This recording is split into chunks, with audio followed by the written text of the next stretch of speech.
Okay, let's see. Everything's alright, alright. Hope everyone's alright at least.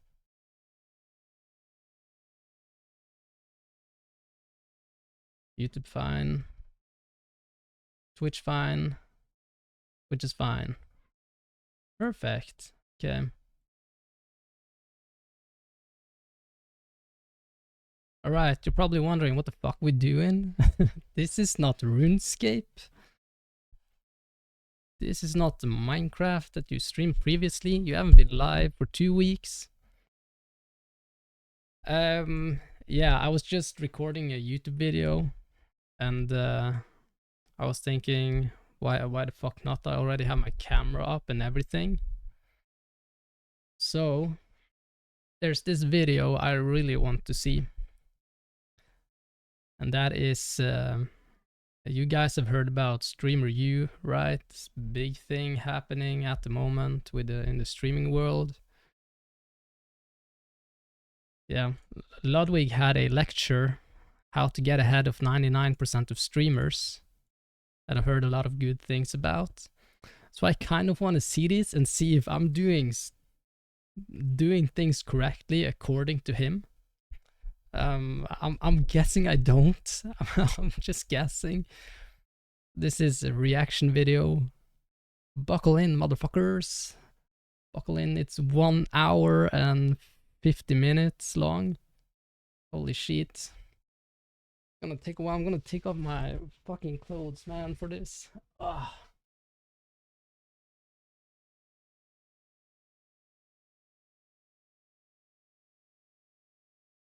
Let's get our notepad out.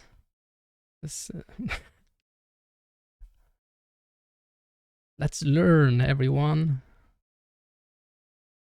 One of the big, one of the greatest, one of my all-time favorite streamers.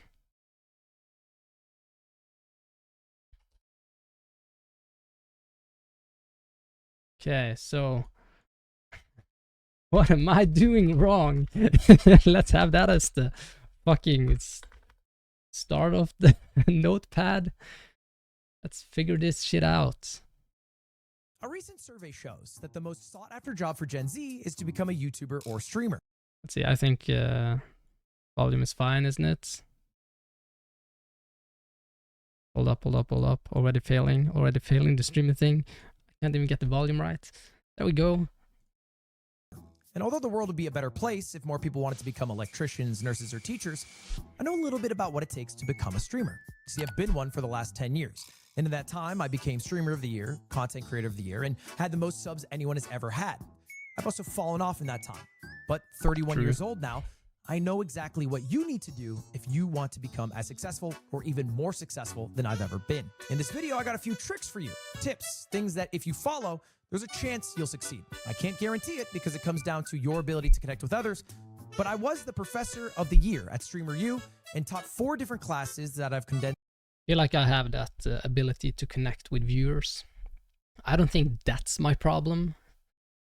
I think my problem is consistency, honestly, and probably my niche, considering my niche is like old school RuneScape. I think the highest followed RuneScape YouTuber is like, what is it, like 1 mil followers?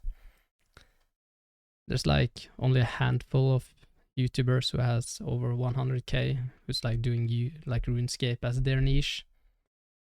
But no, you need to do what's passionate, I think. We'll see. Maybe Ludwig is saying that I'm doing it wrong. Let's just see. Into one video. It's my masterclass. It's basically all the knowledge that I've accumulated. I hope you enjoy it. If you do, subscribe, and maybe I'll think about making another part to it. All right, y'all. Do you hear my boys clap once? Do you hear my boys clap twice? Yo, welcome to my course today. It's called How to Get Lucky.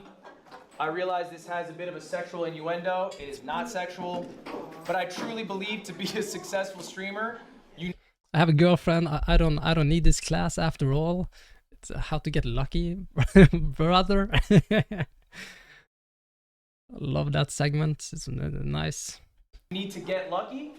I think every streamer has had a moment they can refer to where they got lucky, but it's about capitalizing on that luck, being prepared for when that luck strikes. All right. So here it is. This is my first question I had for y'all. Does anyone have a thought on it? Please. I don't think it's like a grand factor of becoming successful. Wait, what was the question? Let's go back. Not sexual, but I truly believe to be a successful streamer, you need to get lucky. I think every streamer has had a moment they can refer to where they got lucky, but it's about capitalizing. I'm gonna answer all these questions as well. For when that luck strikes. All right. So here it is. This is my first question. Does believing you will be successful guarantee success? Ooh. Okay. I think that in order to become a streamer, you need to have some form of ego or like main character syndrome in some kind of way. It's important not to doubt yourself, I believe. You need to believe that you will be successful, yes, but that does not guarantee it. The question is, do you guarantee it? I don't think it guarantees it. But I think you will have no shot at it at all if you don't believe in yourself. So you need to believe in yourself that you're able to do it, but it doesn't guarantee it. It's a lot more like things going into it as well. We'll see. I had for y'all. Does anyone have a thought on it? Please. I don't think it's like a grand factor of becoming successful, but I do think in order to be successful, you have to have that mindset of like, oh, I want to be successful, and that's the drive. As long as you have your eyes on the goal, your drive is unstoppable. Marlon? Well, I do think that's the first step to being successful, you know what I'm saying? But then on top of that, I think, you know, hard work, discipline, all this stuff, if you don't have that, I don't think you'll be so successful at all. You know? Yeah, I think you guys are nailing it on the head. I don't think we got to go more because it is absolutely true that belief alone is not enough. All right? What you need is belief. That's what I said.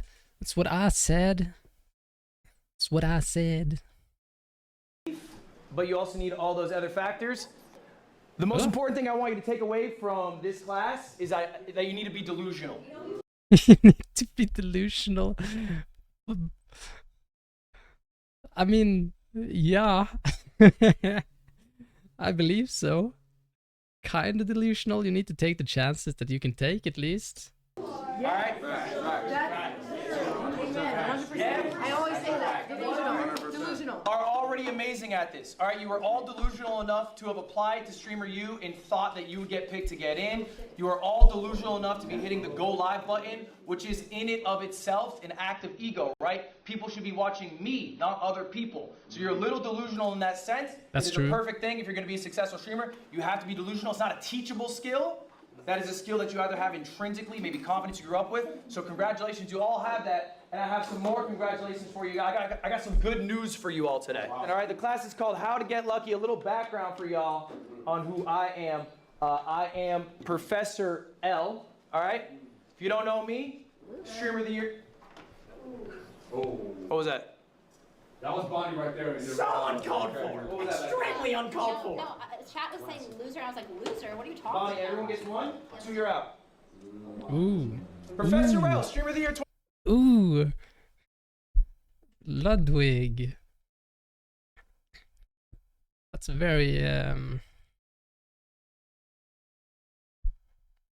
he's okay. All right. He's that kind of a teacher who he puts them in their place. I mean, it's important in the classroom, 100%. So 2021, Bonnie, do you have one? true. Fair. Content Creator of the Year 2022, you got one? Oh, shit! Okay, that's what I thought. Top 50 Super Smash Brothers player. I'm a Red Bull athlete, 6th most sub streamer all time, engaged to a bad bitch, fluent Chinese, Japanese, other languages, and I'm 30. Fluent in Chinese? He's not fucking fluent in Chinese, man. He's not. 31 years old. I'm probably. But that's where the delusion comes in, I guess. There we go. I got great news for you all. These are important facts. Keep in mind. 92% of streamers do not go live a second time. That's real sad. 92% of people will go live once.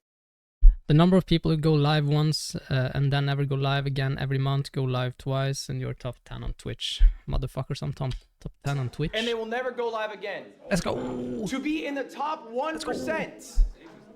To be in the top 1%, all you need is 20 viewers. Okay, I'm not in the top 20. I'm not the top 1% at all. Oof. That is the top 1% on Twitch for streaming. All right? You are already in the top 1%.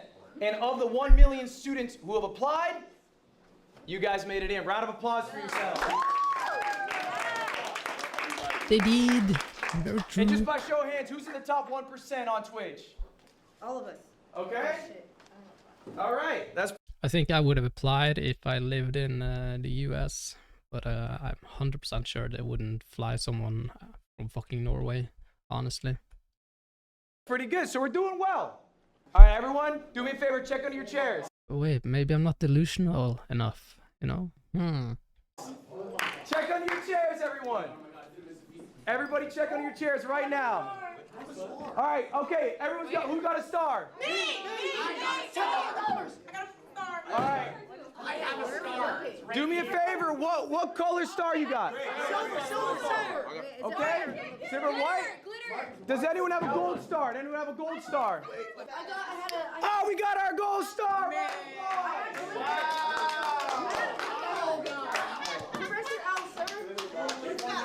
Okay, hold up. Let me explain what the stars mean, everyone. Let me explain what the stars mean. What was your name again, please? Malik. You win our gold star. Are you live right now? Guess what you win for the gold star? Do I get to your game? I will be rating you today. She got lucky. That's what the class is about. I mean, good for her. That's like 10,000 viewers. It's gonna be there for like half an hour and then everyone leaving. But it depends on her. She needs to entertain as much as possible in those 30 minutes. Try and make like an impression towards those viewers. Well, I think most people would fail that luck draw in a way.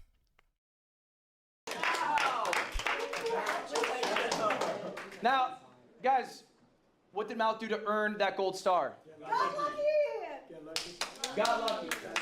Okay. Raise your hand if you got a white star. I got a white star. I got bad news for you. All right, you guys, and this is a real stat, you guys are going to leave Streamer U less successful than you came in. Okay, interesting. I need you guys to listen to these stats I'm about to tell you. They're very important. Most of you guys are going to fail. Most of you in this room actively are going to fail as streamers. Why? I did the math on last year's Streamer 2025 invites. Here's the chart. Now I'm going to break down this chart for you. It's a dumbbell chart.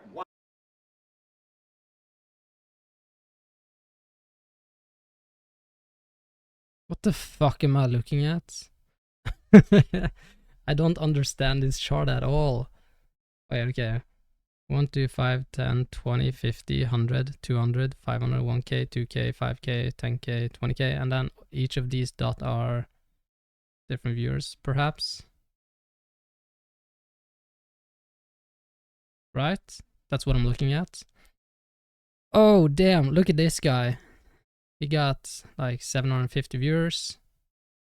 Then it decreased to 6 viewers. Excuse me. How does that happen? That's just crazy.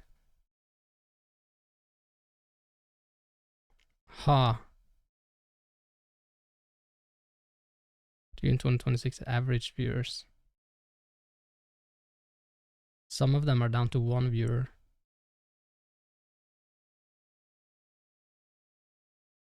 Kinda crazy. Yeah. Wow, that's too much for me. These black dots are where they were at before Streamer U 2025. April 2025, that was their average viewership. The red line, okay, that means they went down in viewers. The green line, they went up in viewers. The orange dot is what their viewership is last month, okay? So these are people who they went to Streamer U, they had all that success, all that excitement, I'm about to be a fucking amazing streamer. Now their viewership down in here, okay? I'll give you the stats more concretely so you can really grasp it. The average viewership of all the streamers who participated in Streamer U 2025 is down 287 viewers. Wow. They have lost viewers year over year. Wow. Now, obviously, that's outweighed by people with larger streams. Okay, they have much more of an impact. The median streamer, all right, the median, we know what the median is, right? You slash both ends so you get the person in the middle. All right, the median viewers, all you need to know, has gained 4 viewers before and after Streamer U. Not a lot. Okay? It's not a lot. This is you. This is what you will be, all right, next year after all the excitement's over, after all the collabs happening, all right, after your viewership skyrocketed, your followership skyrocketed, you are going to get 4 more viewers. Over half, if you got a white star, that is you. Over half of the streamers have gained single-digit viewers or lost viewers year over year. Okay, why do we think that is? Streamer U is supposed to be the trip of a lifetime. Why do you think that is? Okay. I think once that the Streamer U thing is finished, the hype is gone, the hype is lost. I think the reason people are watching the different streamers at Streamer U is to see maybe other creators than the person actually is live streaming, or like there's a lot of collabs and stuff. So once they finish it, Streamer U, they don't collab with the same people. They basically don't get the audience that actually is their niche, if that makes sense. Which is why it's important to have a niche at the start of a YouTube or streaming career and stuff like that. Because that way you actually get viewers who care about what you're doing, and it's like your viewers and not like HeSo Nazi viewers, you know? Because my audience wouldn't be the same as HeSo Nazi's audience. It wouldn't be the same as Ludwig's audience, most likely. Because maybe I'm more similar to my viewers are probably more similar to Ludwig's viewers than HeSo Nazi's viewers, just because he's doing gaming. But yeah, you know what I mean. It's all about the niche, I think. You're supposed to have made it. You're in the big leagues. Marlon, why not? Well, I do think when you come here, everybody's going to spike. Big streamers, small streamers. When you leave, you got to make sure you entertain them on your own as well and try to capitalize of it and then grow, you know what I'm saying? Batman and Robin in the background. I like that. I think ultimately, when shit's going good, when the viewer number's up, it's really easy to spark stream, all right? It's really easy to post clips with Streamer U in it, and they do amazing, okay? You know what sucks? Is doing it when you don't have a great game plan, when you have nothing going on, all right? So motivation is great, but we should discipline ourselves in small things and from those progressive things of greater value. This is Marcus Aurelius, okay? He was the leader of Rome, We should discipline ourselves in small things and from these progress to things of greater value.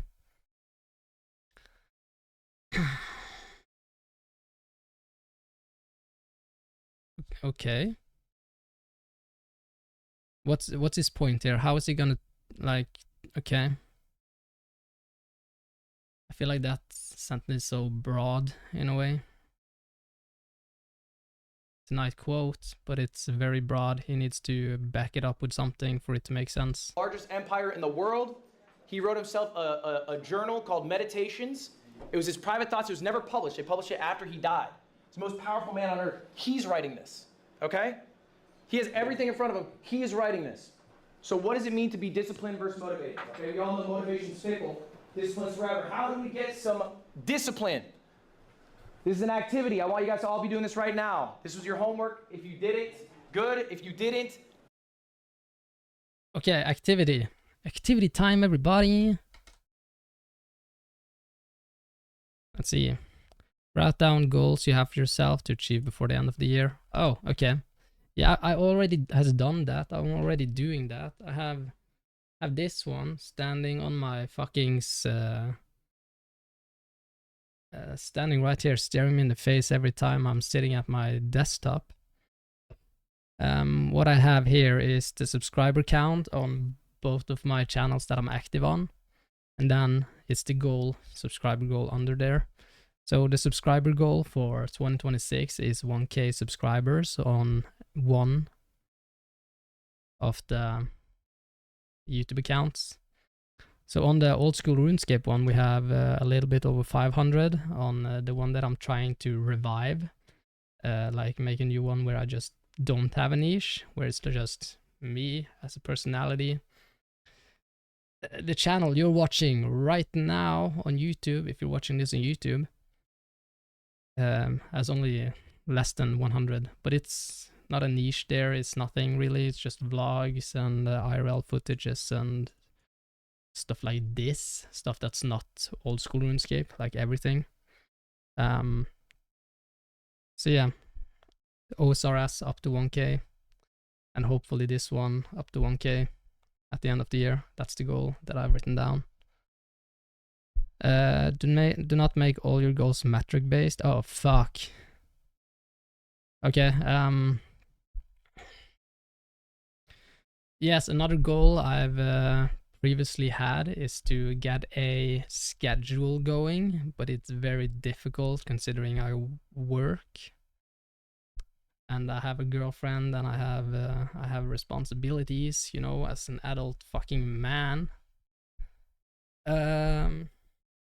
Make goals that you have control over. I feel like I kind of do. Dream big but make it achievable. Hell yeah. I feel like that's achievable, the goal I have.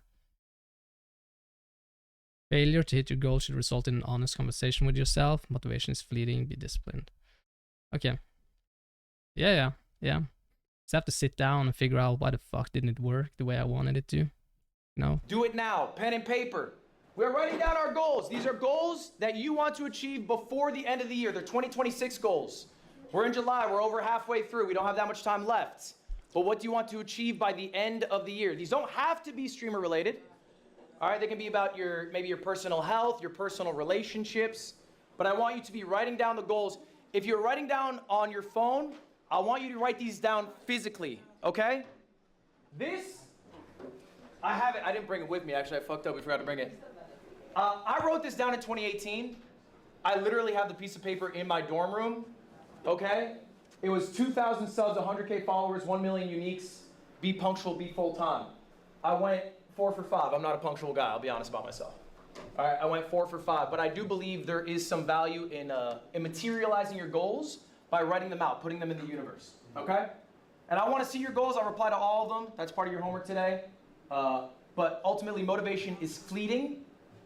Discipline, okay, is what will help you be a successful whatever you want to be in the future, and goals can help you be accountable.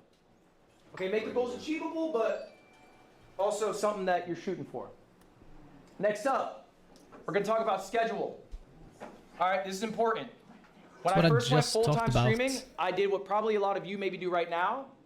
I went live when I woke up. I went to bed when I was tired. I woke up whenever I woke up. And I sort of did that on repeat, but you probably have recognized maybe. Okay, consistent creates results, create a schedule.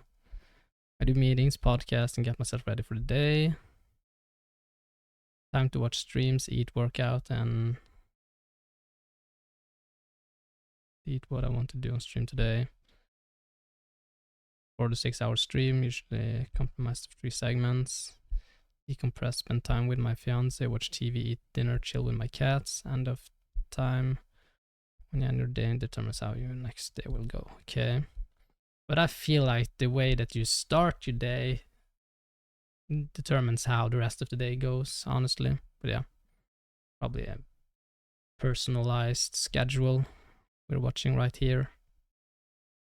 Some of you who have started full-time streaming from a regular job, schedule kind of helps.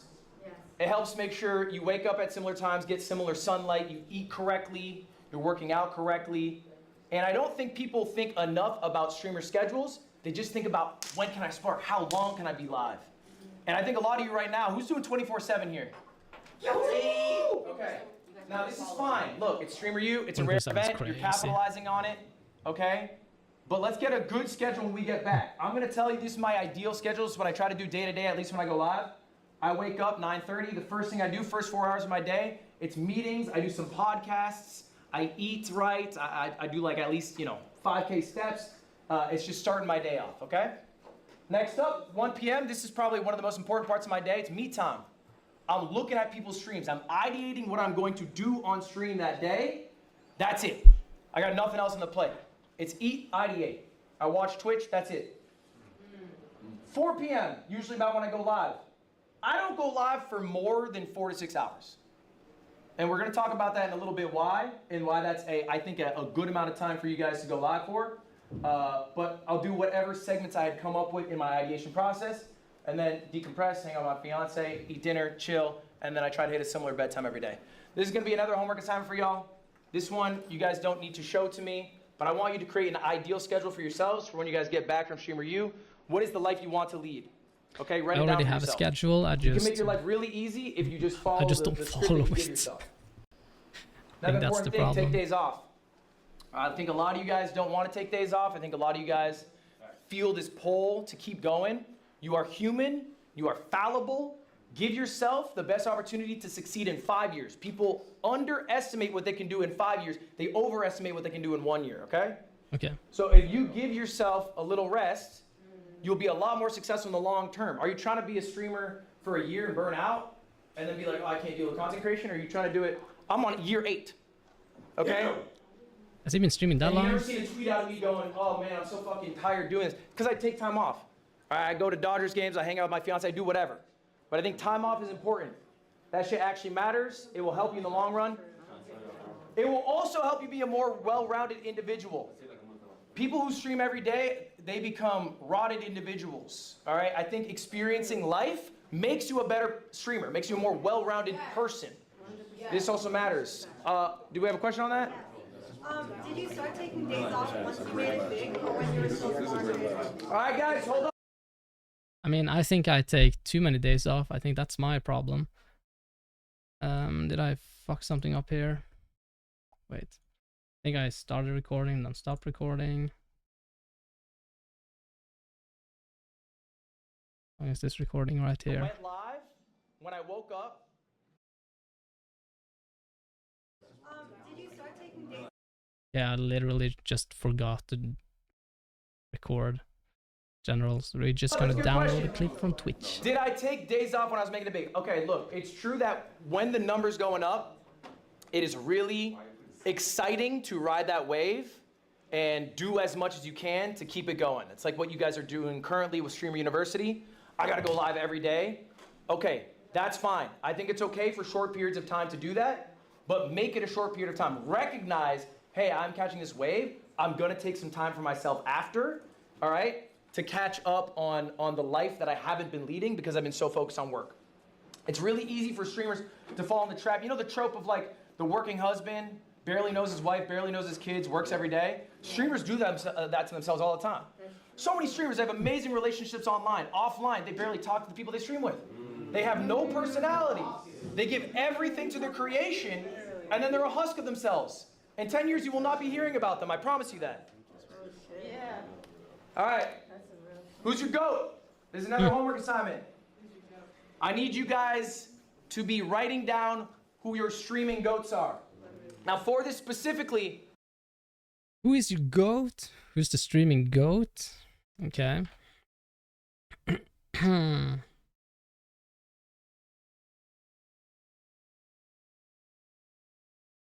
Honestly, my GOATs are Ludwig is one of my GOATs. But I think the biggest GOAT is honestly like PewDiePie, actually, because that's my end goal, kind of, is to just live off of YouTube and streaming. That's what I want to do. And then just, when I've gotten enough money, just go away from that and just live off of like vlogs, traveling,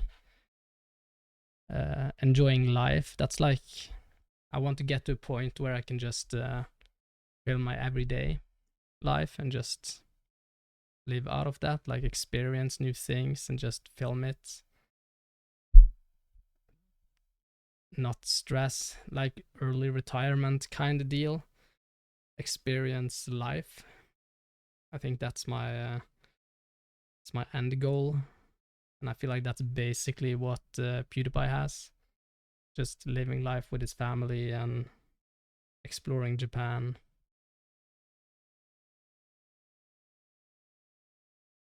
Yeah. He's more of a YouTuber than a streamer, though. It is but important for you to study what you are passionate about, okay? You cannot be a streamer if you do not watch streams. It just doesn't work. You're just not, you don't actually care about the medium. Maybe you just like the idea of being big and successful. Maybe you like the idea of being rich. You'll just never be successful if those are your reasons. Here's the, I don't watch streams, if I'm being honest.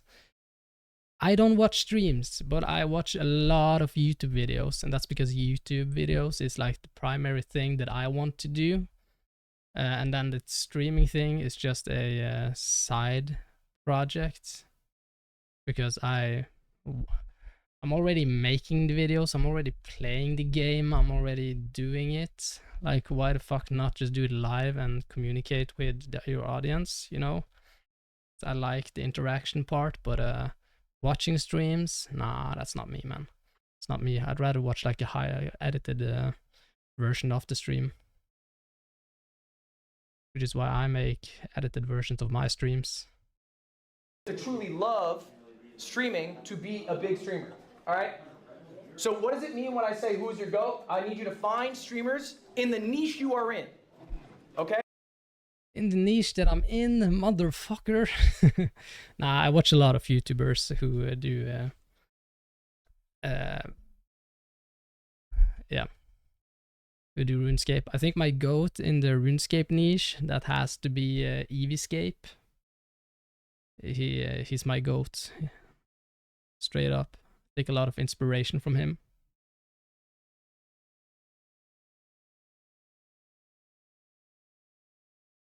If you are doing sports, don't put down, you know, Jeffree Star as your GOAT or whatever. Try to make it somebody who's in the same sphere as you. All right? So for example, look, everyone knows Anthony Edwards? All right, Anthony Edwards often says he's inspired by KD. KD, talk to him in an interview, he says he's inspired by Kobe. Kobe obviously inspired by Michael Jordan. Most of you probably don't know who David Thompson is. Okay, that's the domino piece that started it all. He inspired Michael Jordan to be the player he is. We stand on the shoulders of giants. Respect these giants. Study your GOATs. I'm gonna give you a few examples of people who I like right now. And so when I ask you to write down these GOATs for this homework assignment, I want you to write down 3 people and why. What about their content do you find so alluring? So I'm gonna give you examples so you can do this easier. Okay, my 3 people. I've already said them. PewDiePie, Eevescape, and Professor L here. Joe Bart, king of the content funnel. We'll talk about the content funnel a bit later. Okay? RDC, they're probably kings of authenticity in streaming. And I think authenticity is what audiences really enjoy, right? Especially because there's such like a Mr. Beastification, you know, of like big grand events or whatever. People like authenticity, a friend group who are actual real life friends. You can't get much better than that. And then KDB, she's funnier than I'll ever be. So honestly, I'll watch funny people to hopefully pick up a thing or two. Okay. The reason for the 3 people that I've picked out is PewDiePie. I love his like vlog style. I love the way his it's very chill. It's very like melancholy. It's like comfort watching in a way. I like that. Likes makes life bright in a way. I don't know. You have Ludwig. I love the variety that he brings to the table. And Eevescape. I love his humor. He's funny as guy, and I like his variety in the game, if that makes sense. In the niche, his niche variety. So anyway, that's an example of a few GOATs. I need you guys for your homework. All right, this is it.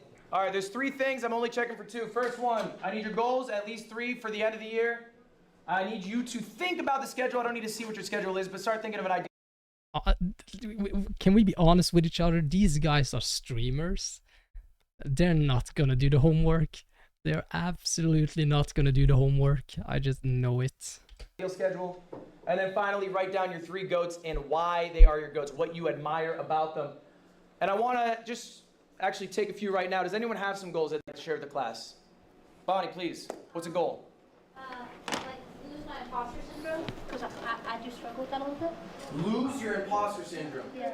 I think, Bonnie, a good way to phrase goals are things you can make actions on, right? So lose the imposter syndrome is hard because it's a little open-ended. So maybe write down things you appreciate about yourself every day. You know, like building confidence in ways that you can make tangible actions towards, as opposed to hurting yourself in your own goal. In your own goal, you've labeled that you have imposter syndrome. But if we were to make our goal, hey, I'm gonna say like, you know, things I appreciate about myself in the world and the friends that I have in my life, then that works towards your goal without phrasing your goal in a negative way. How about an example of some goats? Who here has a goat in mind? Someone they really like, someone they think's great, that inspires them? What you got? Extra Emily. Extra Emily, and why? I like her. Driving? No, I'm just playing. I'm just playing. I like Extra Emily too. My car is total too, but that's not the point. So no, I like that she just does like solo streams. I do the same thing where I just travel. And IRL? Yeah, I'm about to do a Europe tour solo. Just me and my camera. And the confidence she has walking in those places? Yeah. I think I would never stream IRL. Honestly, I find that shit so embarrassing to run around with a camera outside where people can see you. Disturbing other people is not my thing. That might be because I'm Norwegian. We have like a very strict rules in Norway that you shouldn't bother anyone else with your presence. So you will. I'm just gonna say that right away. You will never see me do anything IRL on stream. I release vlogs that I film, but you will never see me do like IRL streams, because that can go chaotic fast, I feel like. that's great. Raise your hand by show of hands. Do you want to be a streamer? By show of hands, do you want to be a streamer? You want to be a streamer? I'm streaming right now, so I'm doing it. All right. Now, we're going to sit on this for a moment. Do you want to be a streamer? This question about it. Because maybe you don't actually want to be a streamer. You want to have what streaming can get you. But there are quicker, better, more efficient ways to do that. Maybe you actually just want to be rich. Maybe you want a large social media. I don't care about that. I just want to make enough to live. Honestly. Make enough to live. And then get to a point where I can make enough to live from vlogs. It's the goal. Not getting rich. Following. Maybe you want to have a creative outlet. Streaming might not be the best path to do this. Now, I think when people talk about streamers, we talk about the big guys, talk about the Kais, we talk about the Speeds.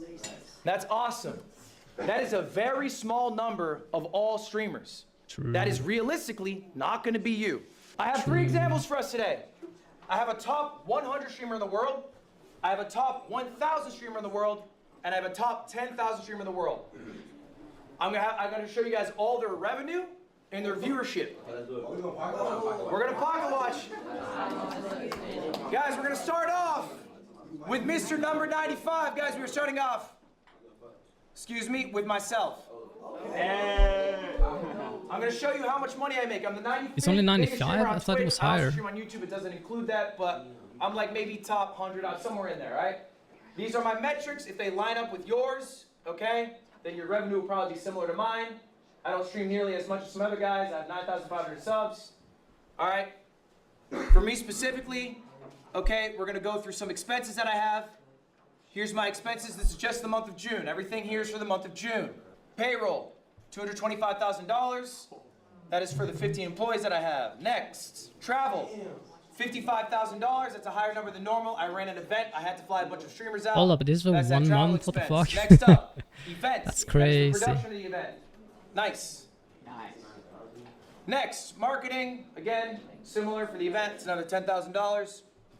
Final total for the month of June is just the expenses, what I spent, $359,000. He spent more This in a was month. just for the month of June, yeah. Excuse me. He spent the equivalent of an apartment, like a small apartment, in a month. The fuck? Yes. All right.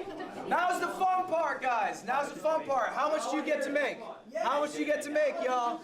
All right, this was the event that I did, by the way. That's why some of the costs were higher. The payroll's normal. Yeah, I did an events, event called okay. MCSR Ranked. World Makes Championships sense. is a Minecraft speedrunning event. Anyway, let's talk about how much I made. How did I pay for all of that? Well, good news for me. Merch sales. Hell I got yeah. $7,800. Wow. Not bad. YouTube. That's just the YouTube revenue. This includes YouTube live streams, shorts, and videos. Getting that much from YouTube is very unrealistic. You need to be a guy who uploads like daily and get millions of views daily to get on that level. Videos, 270,000. Twitch gonna be smaller for me, guys. I do not make as much on Twitch, 57,000. I only run about 6 minutes of ads an hour. I have Still a 9,500 good subs. amount.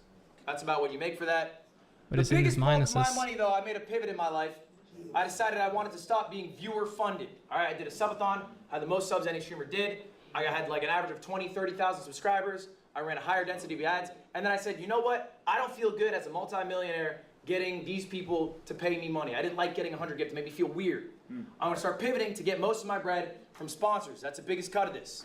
Okay, I'm a Red Bull athlete. I have an AT&T sponsorship, and I also have an Alienware partnership. These are long-term partnerships. All right, and I do one-off deals as well, as you guys do. This number's 800,000.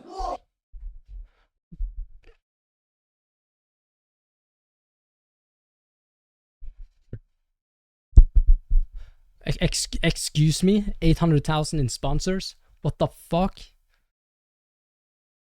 What, huh?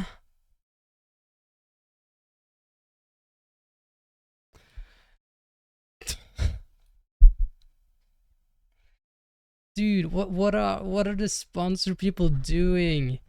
100%, dude. These businesses just fucking pooping out money. They're throwing it out the window. There's no way they actually make this money back from sponsoring, you know, Ludwig, right? Or a streamer or a YouTuber in general. Like 800,000 a month. There's just no way. No fucking way they actually make the money back from that. Fuck. So the total you can break through 1.1 mil. Okay? Now, this is the flashy number. This is the Honestly, I'm happy if I make what he's making on Twitch in a year, you know? Then I'll be very, very happy man. Very happy man if I make that amount in a year. Very, very happy man. top 100. Why am I showing you this? It is not just a flex, although I am flexing. It is because this is what you get to see. This is what people love to show you. They love to show you the top 100. But you guys aren't top 100. Not all of you, at least. Some of you in this room are. Maybe you want to be. Maybe you'll get there. What does Miss Top 1000 look like? I'm keeping this person anonymous. These stats are real, though. This person is a gamer. They average 1,200 viewers. All right? They stream 130 hours. Their sub count is 1,600. And if you go to Twitch Tracker, you guys can all do this later, by the way. TwitchTracker.com. Look up your Twitch channel name.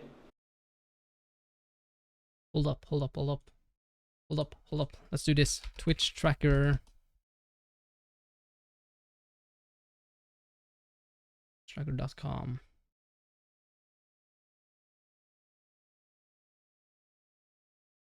I'm afraid to look. It's probably hella bad. Hell yeah. 12 hours streamed.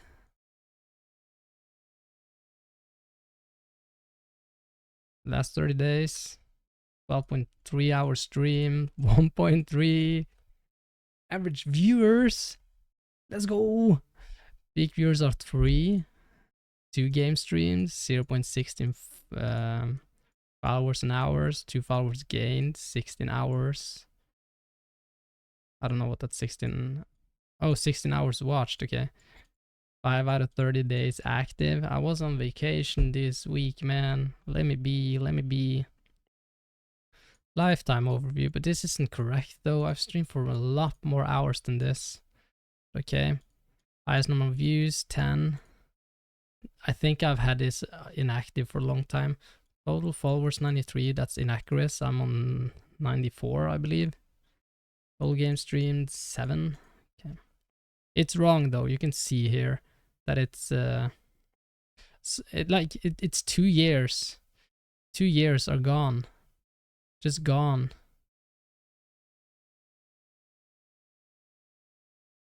It's not real.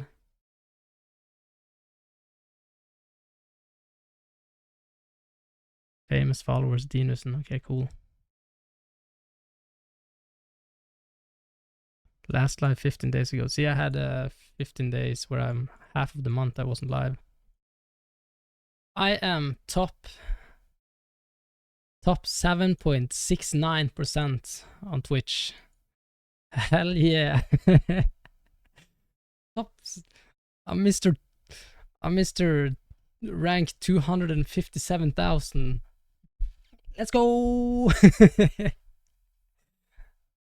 And no, actually rank 480,000. Let's go. Yes, sir. God damn. I'm such a small streamer, man. Overall activity 20 out of 2,434 days. But it's so wrong though. But okay. Alright. I had to log into this again and then it activated. I don't know why. It's fine.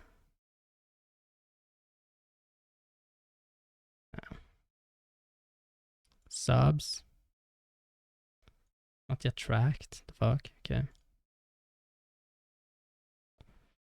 Wow. Crazy. Okay. Anyway, I think that's crazy. That's like fucking. What do I have now? I have like probably 1 viewer on Twitch and 2 viewers on YouTube. Top 7%. How many people are streaming on Twitch and not getting any viewers? It's gotta be so many, honestly.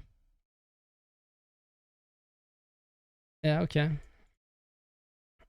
But I am affiliate. Let's go. I got affiliate this year. Nice. It's nice. It's nice. Okay, let's continue watching. They will tell you what number you are. If your number is lower, they might tell you what percentile you are in. Okay, top 0.5%, top 0.4%, whatever.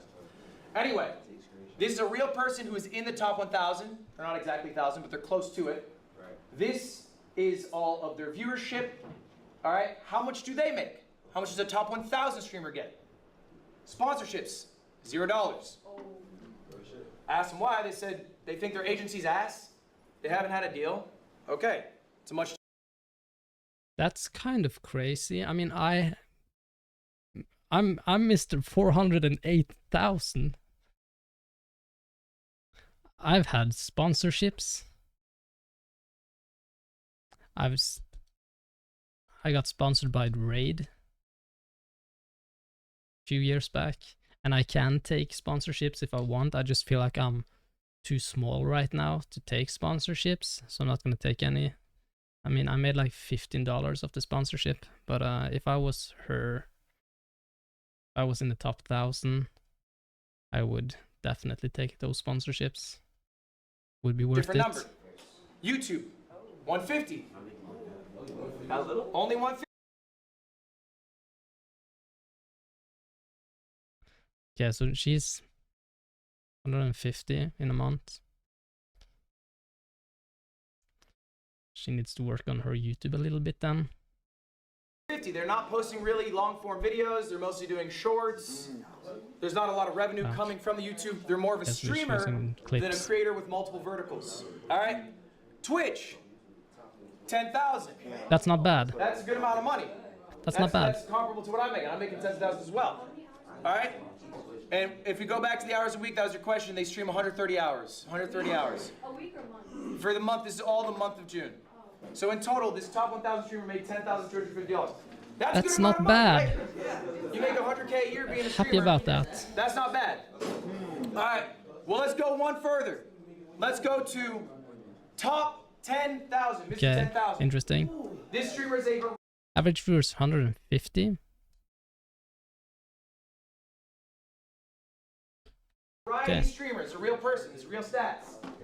They average 150 viewers. Maybe some of you in this room average a similar amount. They streamed 180 hours, the most of me or Top 1000. That's their sub count. That's how many years they've been doing it. All right. So what you need to do is stream less. I've said this before. Stream less. Because then when you advertise that you go live, the people will come. That's how I got affiliate, because I streamed like I had the follower count that I needed for affiliate, but I didn't have the average views for that month. So I streamed less and then just advertised that I was going live the few days that I was going live. And then it was also at the start of my YouTube channel, and the start of the YouTube channel did very good. I got like over 1K on the first video. So we got a little bit of boost there. But I averaged like 6 viewers back then for that month. But I wouldn't have averaged 6 viewers that month if I streamed every day, you know. Let's check the revenue for June. Sponsorship, 700. They actually made some effort to get a deal. That makes sense. They've been doing it 6 years. They have better relationships to get sponsors. YouTube, $0. They have no YouTube presence at all.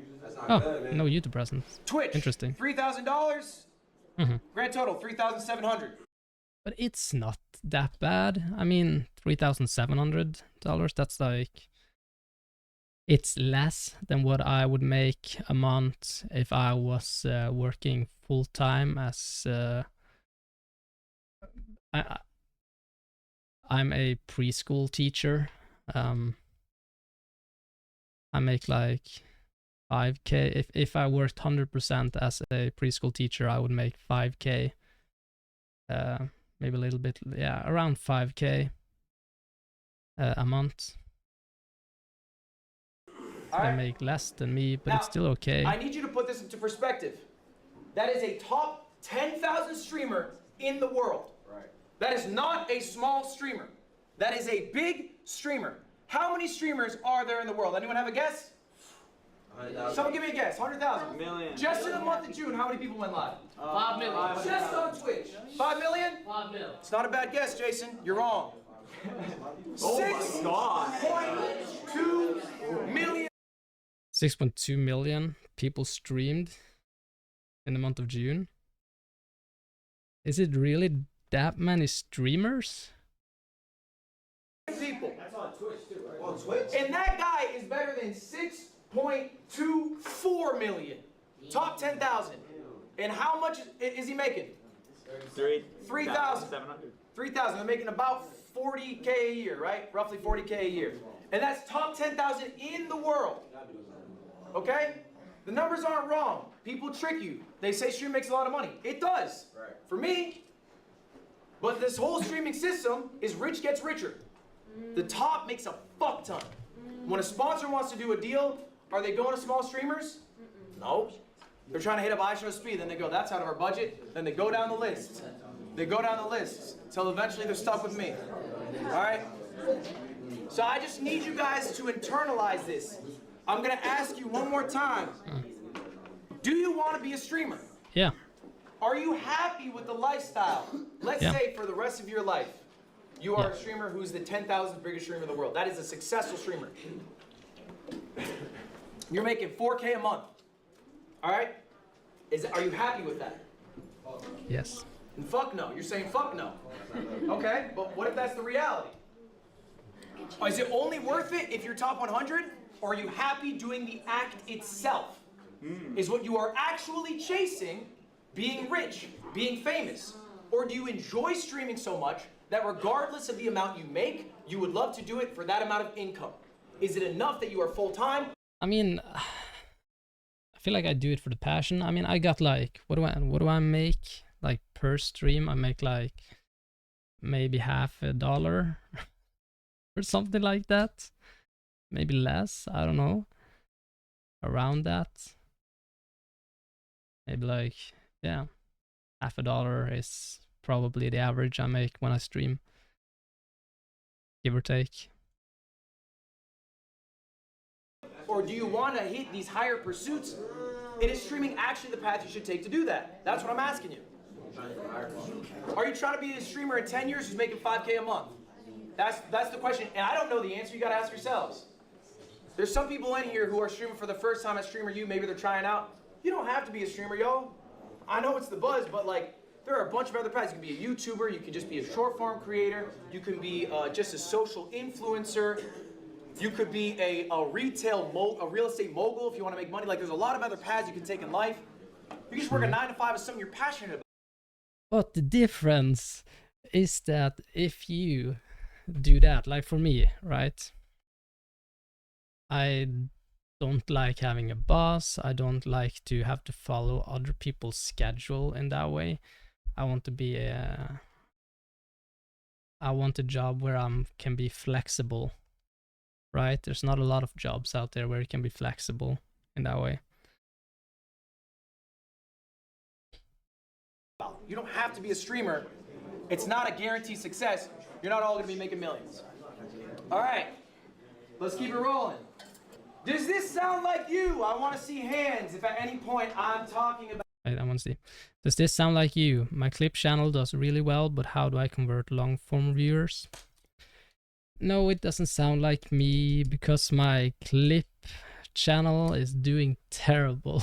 I get like, I'm pretty sure I average like, I think the maximum views I've gotten on a clip is, it depends. On YouTube, it's 7K. I think it's 7K on YouTube, if I'm not mistaken. And on like TikTok, it's like the max is 20K on TikTok. Then like, but I think I average like maybe 1K views per clip I release. I don't feel like it's converting. I have a problem with converting to long form viewers because I get viewers on my long form videos.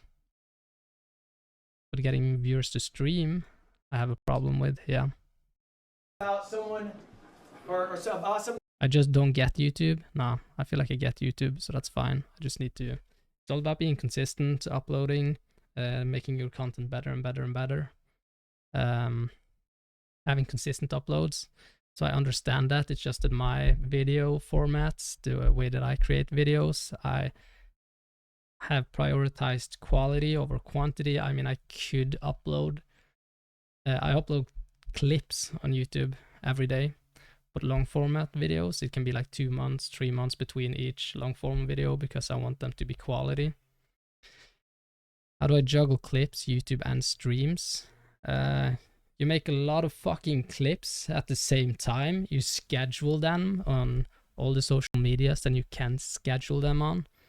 The different social medias that you can schedule in is TikTok, Facebook, Facebook and YouTube, and then you have to like manually upload on, let's say, Snapchat and Instagram.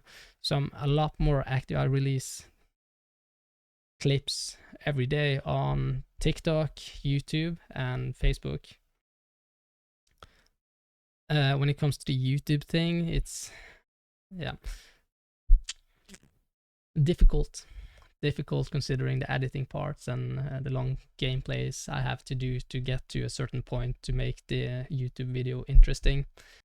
Because that's how RuneScape works. It's a very slow game. People wouldn't like to watch me like do the same thing for hours without something happening on a YouTube video. Unless I changed up my style, of course. I tried being more consistent by changing up the style, and I feel like it didn't work. It wasn't what I wanted because I felt like the quality just disappeared. Then you have the stream part. That's the difficult part for me, being consistent on streaming, as well as the long form videos on YouTube. Difficult to be consistent there as well. But I feel like the clipping I have down in a way. You're dealing with. I struggle to handle juggling clips and YouTube and streams. Hands up if that sounds like you. Keep your hands up. Yes. Keep your hands up if you guys don't understand how YouTube works. All right? Yeah. Put your hand up, keep your hand up if this sounds like you. My clips do really well, but I don't know how to convert to long form viewers. I should see more hands up because I looked. 9 of the people in this class, I looked at you guys. You're averaging around maybe 100 to 300 viewers. Your clips are banging. You guys have hundreds of thousands of followers on Instagram. You got millions of views. You got more views than me on your clips. But they're not converting. Okay? Have you ever wondered why? Yeah.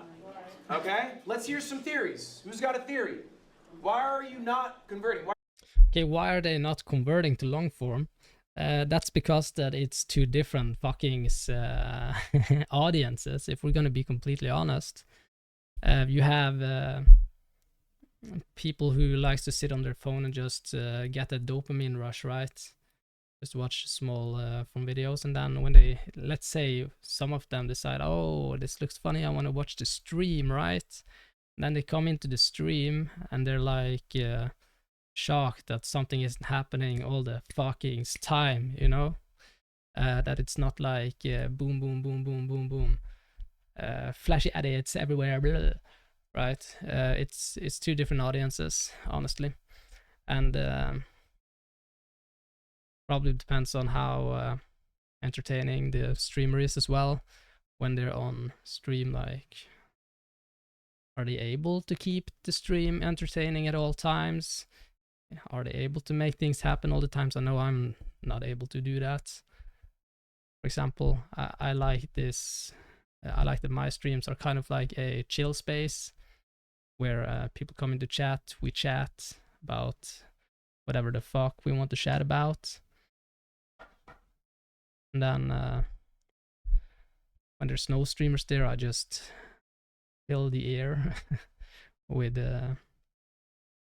fucking noise and try to be funny, so that in case someone comes in, they find it funny, interesting, stuff like that. And I think a lot of streamers who's new has a problem when it comes to that part, in a way. Why are you getting all the success on IG, TikTok, but not on long form? And it also depends on when the people are live contra when they see the clips, right? Because they see one clip and then they go to the next one.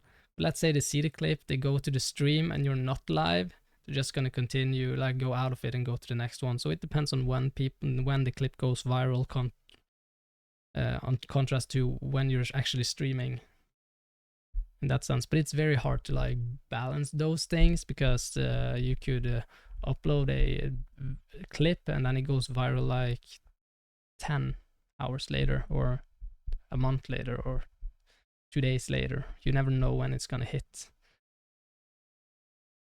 So it's I think the best thing you can do if you're actually going for getting viewers from clippers is to watch your algorithm on the clip views, and then when the clip views are starting to spike, then you should go live right away.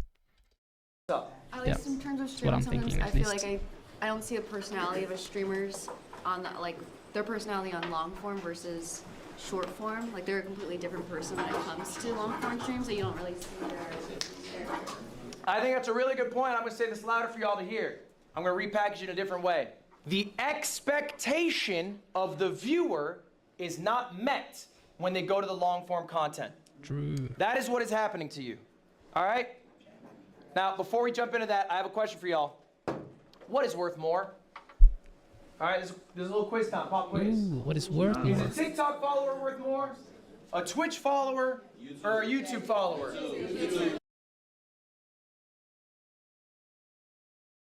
Ooh, okay, what is worth more? I saw this, it's a quite an interesting question, actually, because I saw a game show, I believe it was a Korean game show, where they had like social media stars from all over the social media thing, and they had a live streaming part of the Korean show, and the TikToker was the most followed out of everyone, had like hundreds of millions of followers. And then there were some YouTubers and some streamers and stuff, and the TikTokers got less viewers than live streamers and the YouTubers on their live streams. I think when it comes to the loyalty part of it, I think long form viewers are more loyal viewers than short form viewers. I think that's the answer here. By show of hands, who thinks Twitch? Is it his stream that's lagging, or is it my video? By show of hands, who thinks YouTube? Round of applause for Valkyrie, only one who got it right. It is Twitch. I think if you were to have 10,000 followers on TikTok, 10,000 followers on Twitch, and 10,000 followers on YouTube, you'd be making more money as the Twitch streamer. Okay? Yeah, you will be making more money. And ultimately, the reason why is the view. You will, okay. Oh, here's my take. Yes, you will make more money on Twitch if you have 10,000 followers on Twitch, right? But if you have 10,000 followers on YouTube, it's easier to convert YouTube viewers over to Twitch, right? Converting long format to long format is a lot easier. And having 10,000 followers on YouTube makes you get pushed up in the algorithm more than you would in Twitch's algorithm when you have 10,000 followers. Viewer buy-in. A viewer is going to be much more engaged. So long term worth it. Like if you're looking at growth, I think YouTube. I think if you have 10,000 Twitch followers and you don't promote it anywhere, you'll be stuck at 10K. But on YouTube, it's gonna continue growing. Engaged as a Twitch follower than a TikTok follower.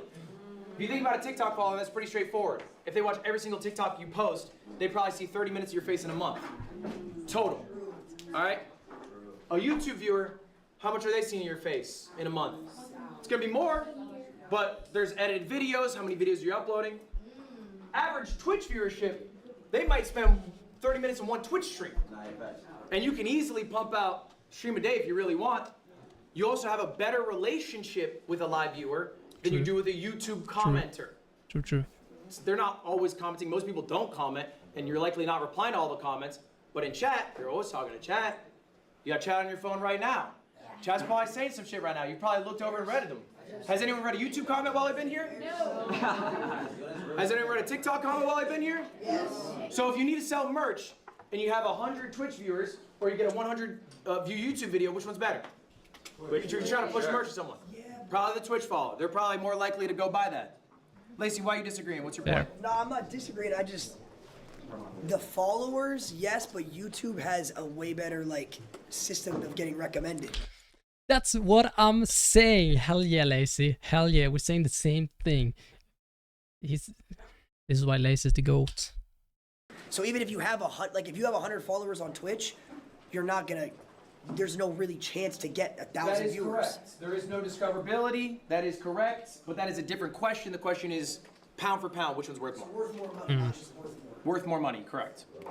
All right, guys, we're gonna tackle your problem today. My clips do great, but I can't get a lot of viewers. Here's the deal. You cannot always be the clip. Except for one guy. Stable Ronaldo, right? Yeah. But this is real. What happens to you guys is you're really good at farming clips. I think at this point, a lot of you really understand. Viewers see the clip, they go to the stream. No, most people don't though. It's a small percentage of the viewers who see the clip, they go to the stream. They wait for the expectation to be met, they get bored and leave, and make viewers appreciate you for you. Yeah. Understand intrinsically when a moment happens that, oh, that was the clip. I'm gonna tell my clipper, or maybe you are your own clipper, you run your own clip account. Tonight, I'm gonna post that. I fucking nailed it. All right? You guys feel pretty good about that at this point, I imagine. You probably know exactly, you might even be able to set up these moments. The issue is, you get that clip, how long is that in your 4-hour stream? A minute? Seconds sometimes? All right? So then what happens?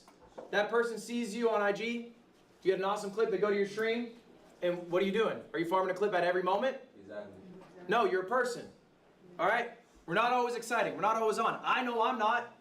Okay, there are people who are. There are people who have balanced energy. HeSo Speed has insane energy.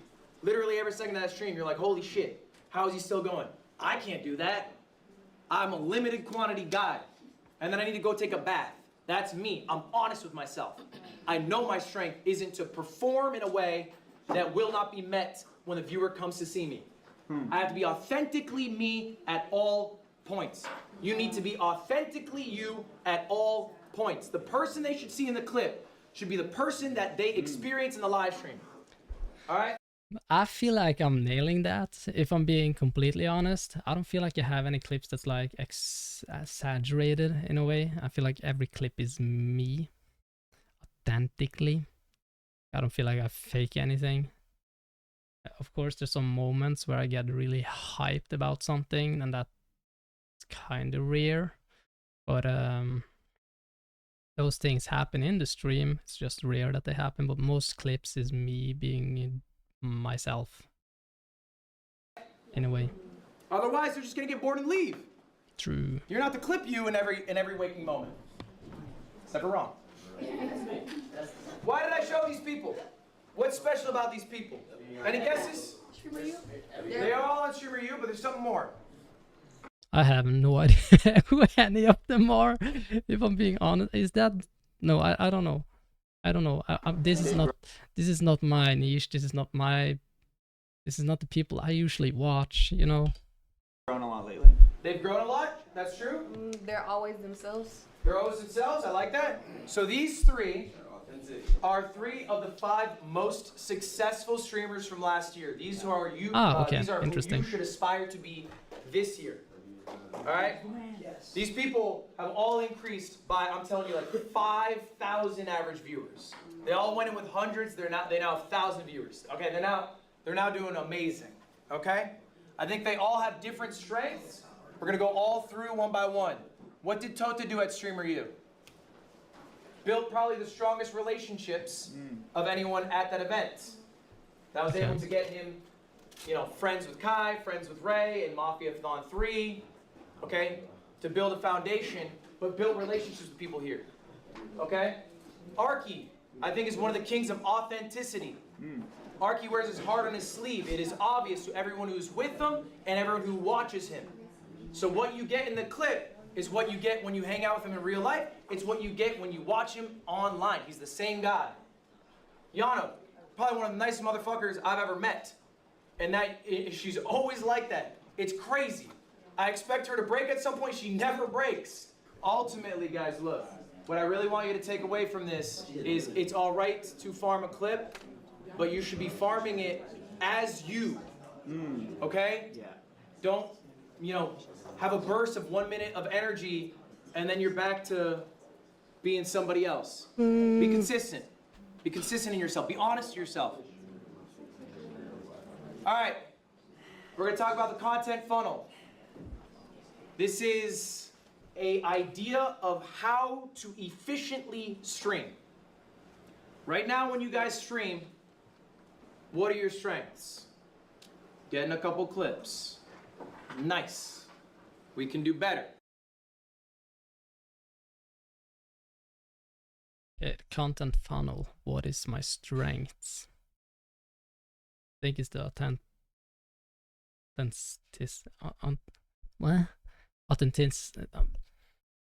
definitely not my speaking. Authenticity.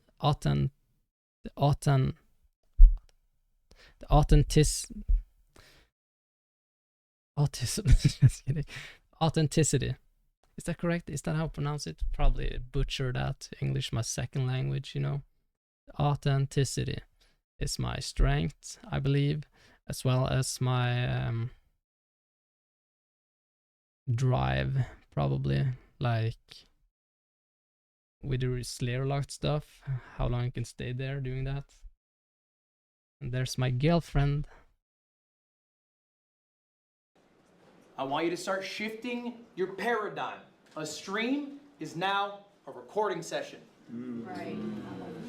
We're not just booting up stream to fuck off for 4 hours, get 3 clips, go home. We're not booting up stream to play a video game for 6 hours and stream, go home. That is a waste of your time. It is a less efficient use of your time. This is a recording session. What can you record in a stream? This is an example of one of my streams. This is one of my best streams. Kanskje stå opp noen vinduer. Why is it one of my best streams? You had fun. Nei, den var jo... No. Jeg trodde det var ny igjen, den er gammel. You had an event. No, I did not have an event. The title is Games.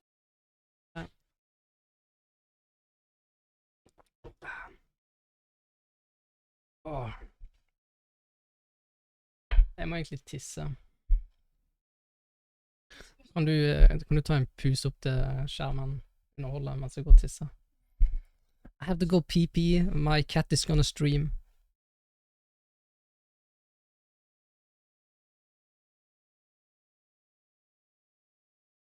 Kitty stream. Hell yeah.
The good kitty.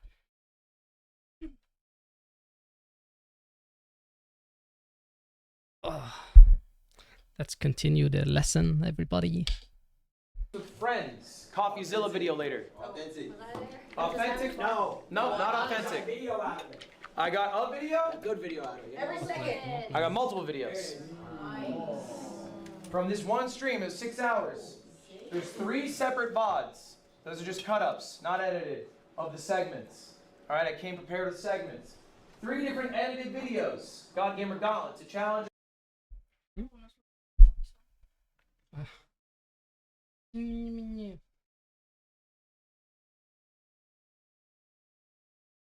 Oh.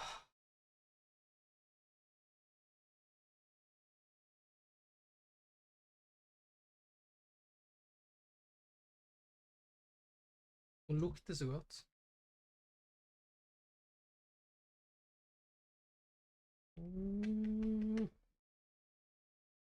Ja.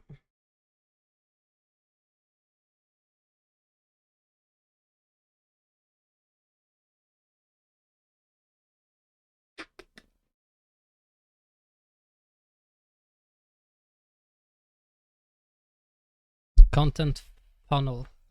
So that's basically about getting as much as possible out of the content that you're streaming, I guess.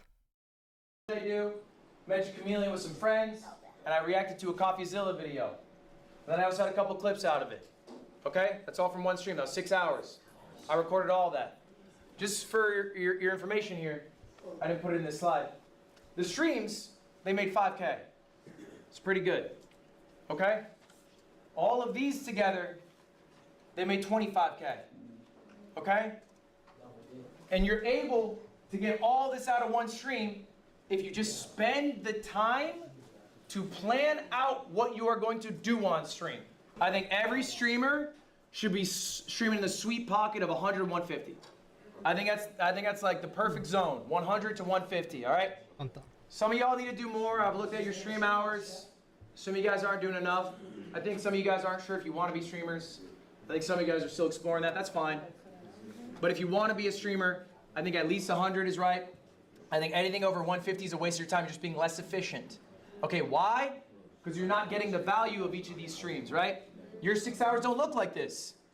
Your 6 hours, what can you show for? 4 Instagram clips? Okay. How much did that make? Nothing. Exactly.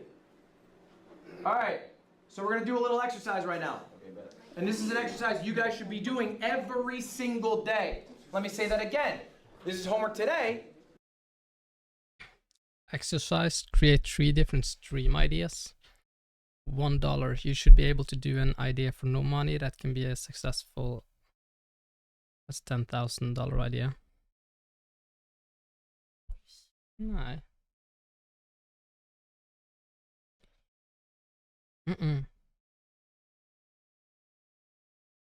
This is an achievable stream that requires a bit of cost initially. You can take more risk and do these ideas more often. Dream idea, this is something you can spend years working towards. Okay. You should be doing it every single day. I do it every day. I've been doing this 8 years. I think of stream ideas every fucking day. I'm the only guy who thinks of them. Other people have teams. I think that can be a very helpful thing. I'm a little protective over my process. That's just my personal style. On your phones or pen and paper if you prefer. This is an activity. Get them out right now. Break them out, come on. I want you guys to be writing down 3 different stream ideas. Now to make it a little more complicated, we're going to do 3 different tiers. I want you guys to come up with a $1 idea. Free. Something you can do anytime, any point. A $1,000 idea. Okay, maybe something a little more ambitious, something more planned out, whatever. And then final one, a dream idea, $100,000. Dream. Okay, I don't feel like this.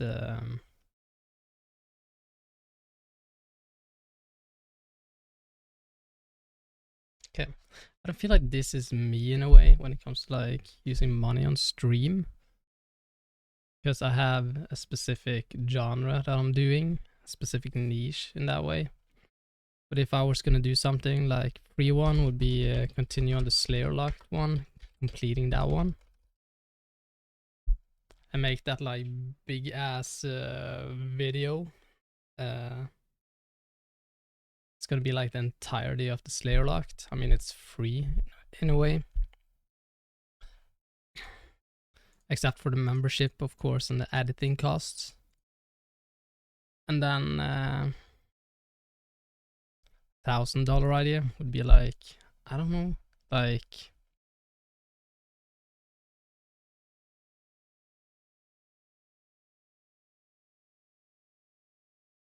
within that niche.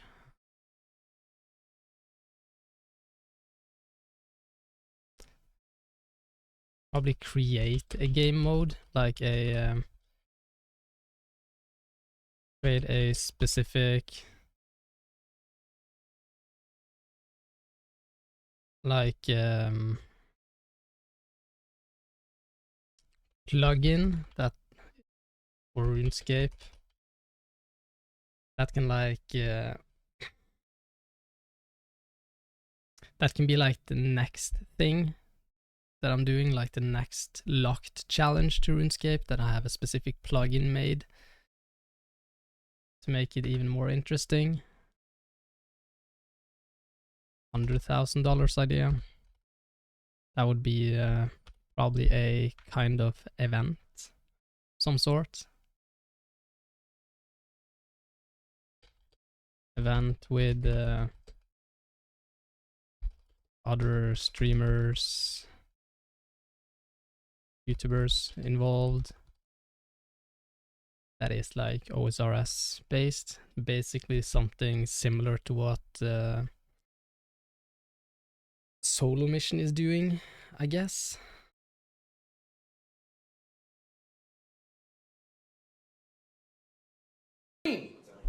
Dream. Doesn't matter. I'll give you guys a few minutes. I want you guys to seriously write these down. You don't have to come up with all 3 right now, but come up with at least 1 right now. I'll show you mine in a moment. Go ahead, write. I'll give you a few minutes. All right. I'm sure you guys are still mulling over your ideas. That is good. This exercise is something you should be doing again. How often? Every day. Every fucking day. All right? The chat is like, he's fishing for YouTube ideas. Probably is, honestly. I want to hear a few of your ideas. $100,000 idea. I want to do a boxing event on an island for 7 days. Oh, yeah. That might be closer to $500,000, but I appreciate the enthusiasm of that idea. Dad, what you got? $100,000 idea. I'm going to do National Geographic Part 2 in Alaska.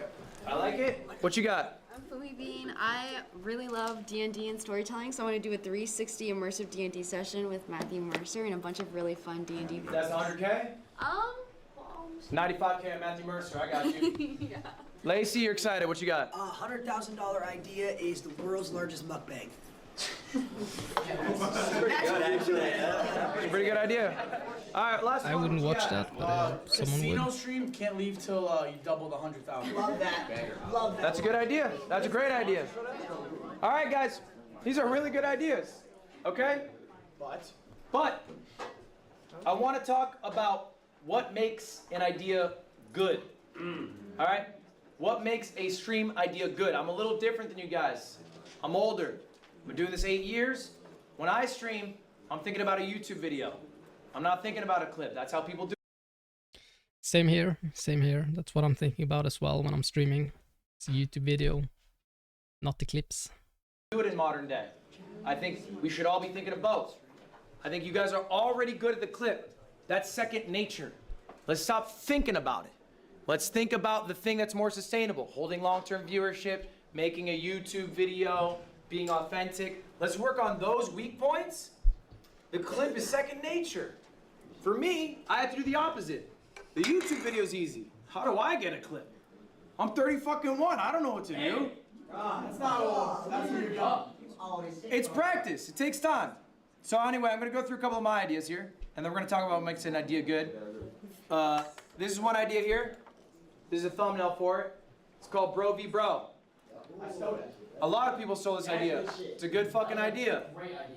It's basically me versus another creator, finding out who the better gamer is. We do a best of 7, competing in a variety of video games. All right, I've been doing this for years now. I know it's a good idea because Ron stole it, Jason stole it, JC stole it. One note on that. When someone steals your idea, congrats, you do well. Vad var det?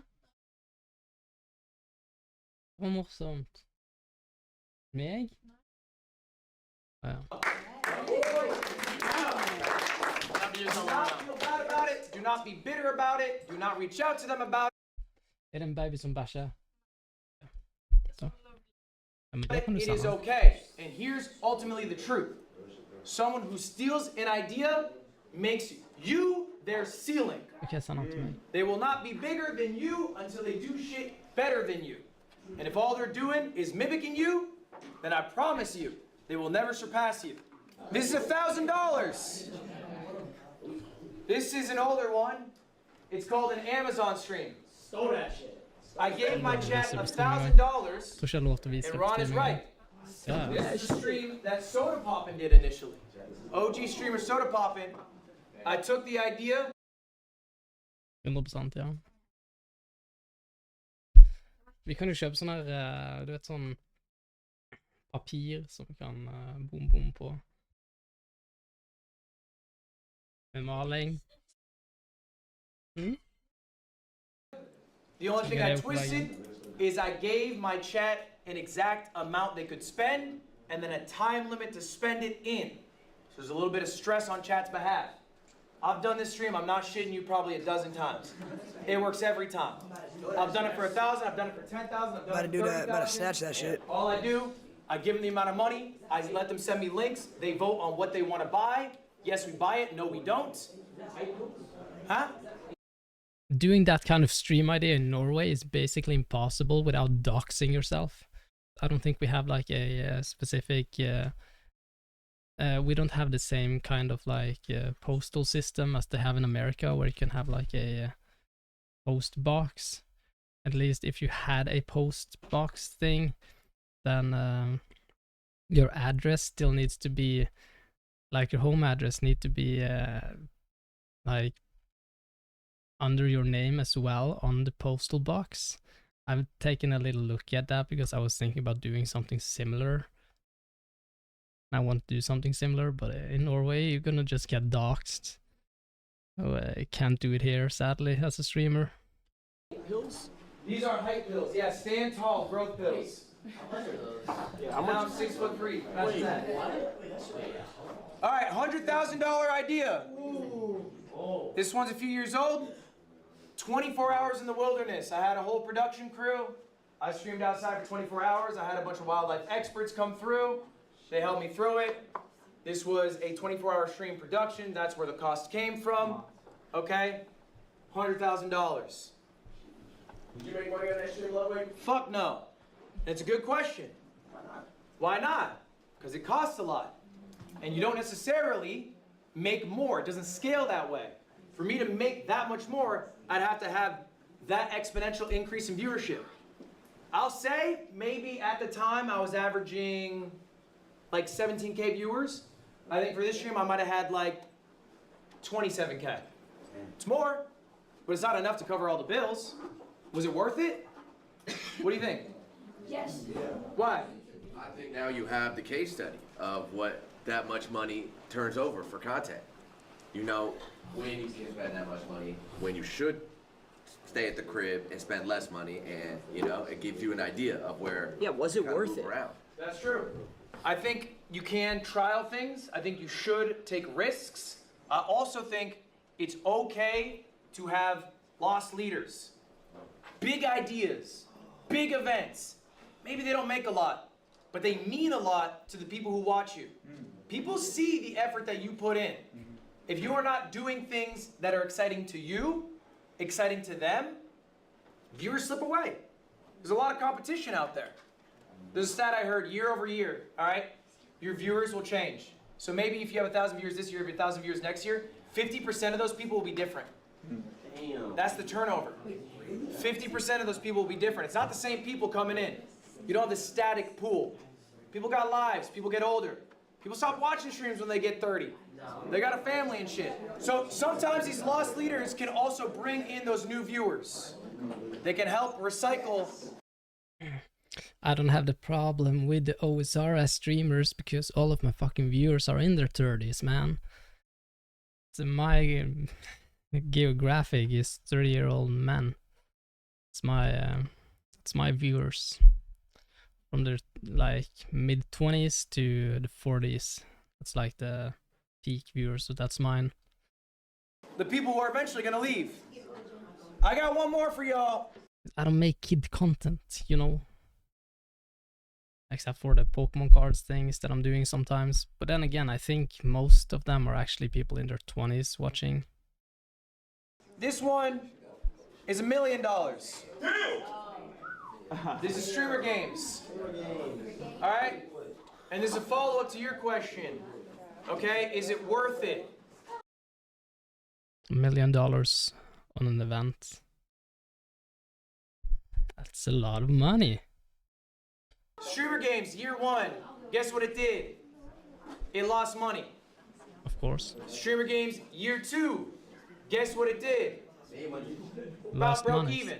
Okay. Streamer Games, year three. Guess what it's gonna do? Even. It's gonna make money. Yeah. Alright, the more often you do an event, the better you will get at doing it for cheaper. Also, the better it will perform, right? People know about the event now. The streamer you hyped this year, how long did Kai spend hyping this up? 2 weeks, maybe? Yeah. Maybe? When did y'all find out when you're gonna fly in? A week ago? Yeah. 5 days? Right? But why did y'all come? Because you knew what streamer you was. Alright? You knew the opportunity that it was because it's already proven. So doing things multiple times is a good thing. You can't hammer it home, right? You don't want to be the 50th season of The Simpsons. You gotta try some new shit, but if something works, do it again. This is what you should be doing as a YouTuber, as a streamer, whatever. You are throwing shit at the wall. Something clicks, we're gonna do it again. Don't typecast yourself though.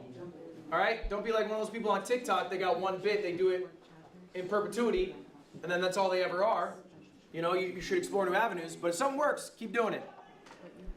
Alright, next up. Christmas. This is something that I've thought about a lot, that helps me a lot, that I'm just, maybe will help some of you. Do you guys remember being at school? For some of you, it's not that long ago. And you're fucking sick of school, but Christmas is around the corner. And that's exciting, that brings you there, pulls you, it literally pulls you through the last week, month of school, whatever, because you're excited to get to Christmas, okay? As a creator myself, I can get very tired of the monotony. I have a strict schedule I adhere to. I go live X amount of days. I farm XYZ YouTube videos. You do that for 8 years, it gets boring. So what keeps me going is Christmas. I make myself a Christmas. For me, personally, it is a big event. Something I'm really excited to do. I have streamer games in 2 weeks. I'm excited. This is basically about the free time. I get it. It's like me taking a week off during the summer, this summer, and just no internet, no service, nothing for a few days, which is very relaxing, very nice, and I recommend it a lot. To do that. So I know, okay, I gotta get all my ducks in a row. I gotta get my YouTube videos out, I gotta get my streams out, I got Christmas coming up. All right, first part of the year, I do this event called Tip to Tip, a motorcycle around the world, my friend Michael Reeves. That is Christmas, I'm so excited to do that. But I know I gotta do my work, okay, before, to get to that. Make yourself a Christmas. It can be whatever. Something you're excited to do. Maybe it is a big streamed event. Maybe it is a YouTube video recording. What he's saying here is quite important, that you can take breaks, of course, but it's also important that during the break you release something. Like before I went on the trip, I had a lot of like clips made that I scheduled for the rest of the month. Maybe it's a vacation. That's fine. But make yourself a Christmas so that you can look forward to, you can get through the day-to-day of life. Next up. This is the number one lesson. This is something I can't teach you.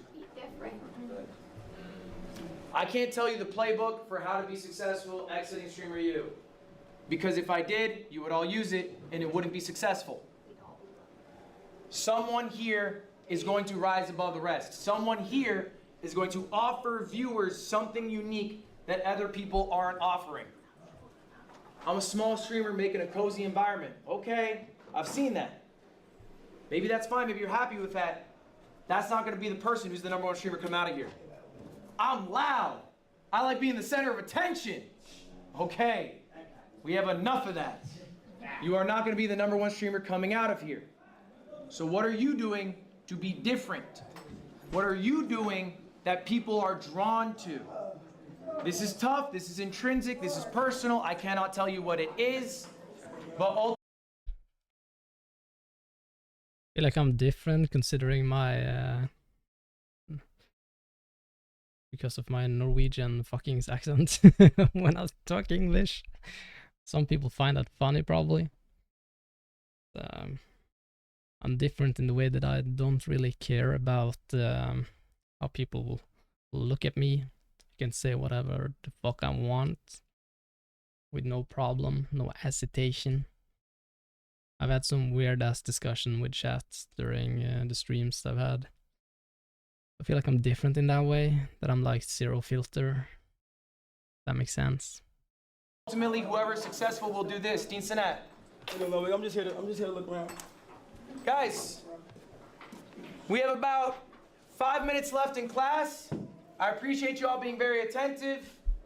At this point, I will open it up. Does anyone have any questions for me? This is the last time that we will be meeting. So if you have anything for me, let's get it out now. Hands up. What you got? When's the time that you've almost quit streaming or content creation? It's a good question. What's the time I almost quit streaming?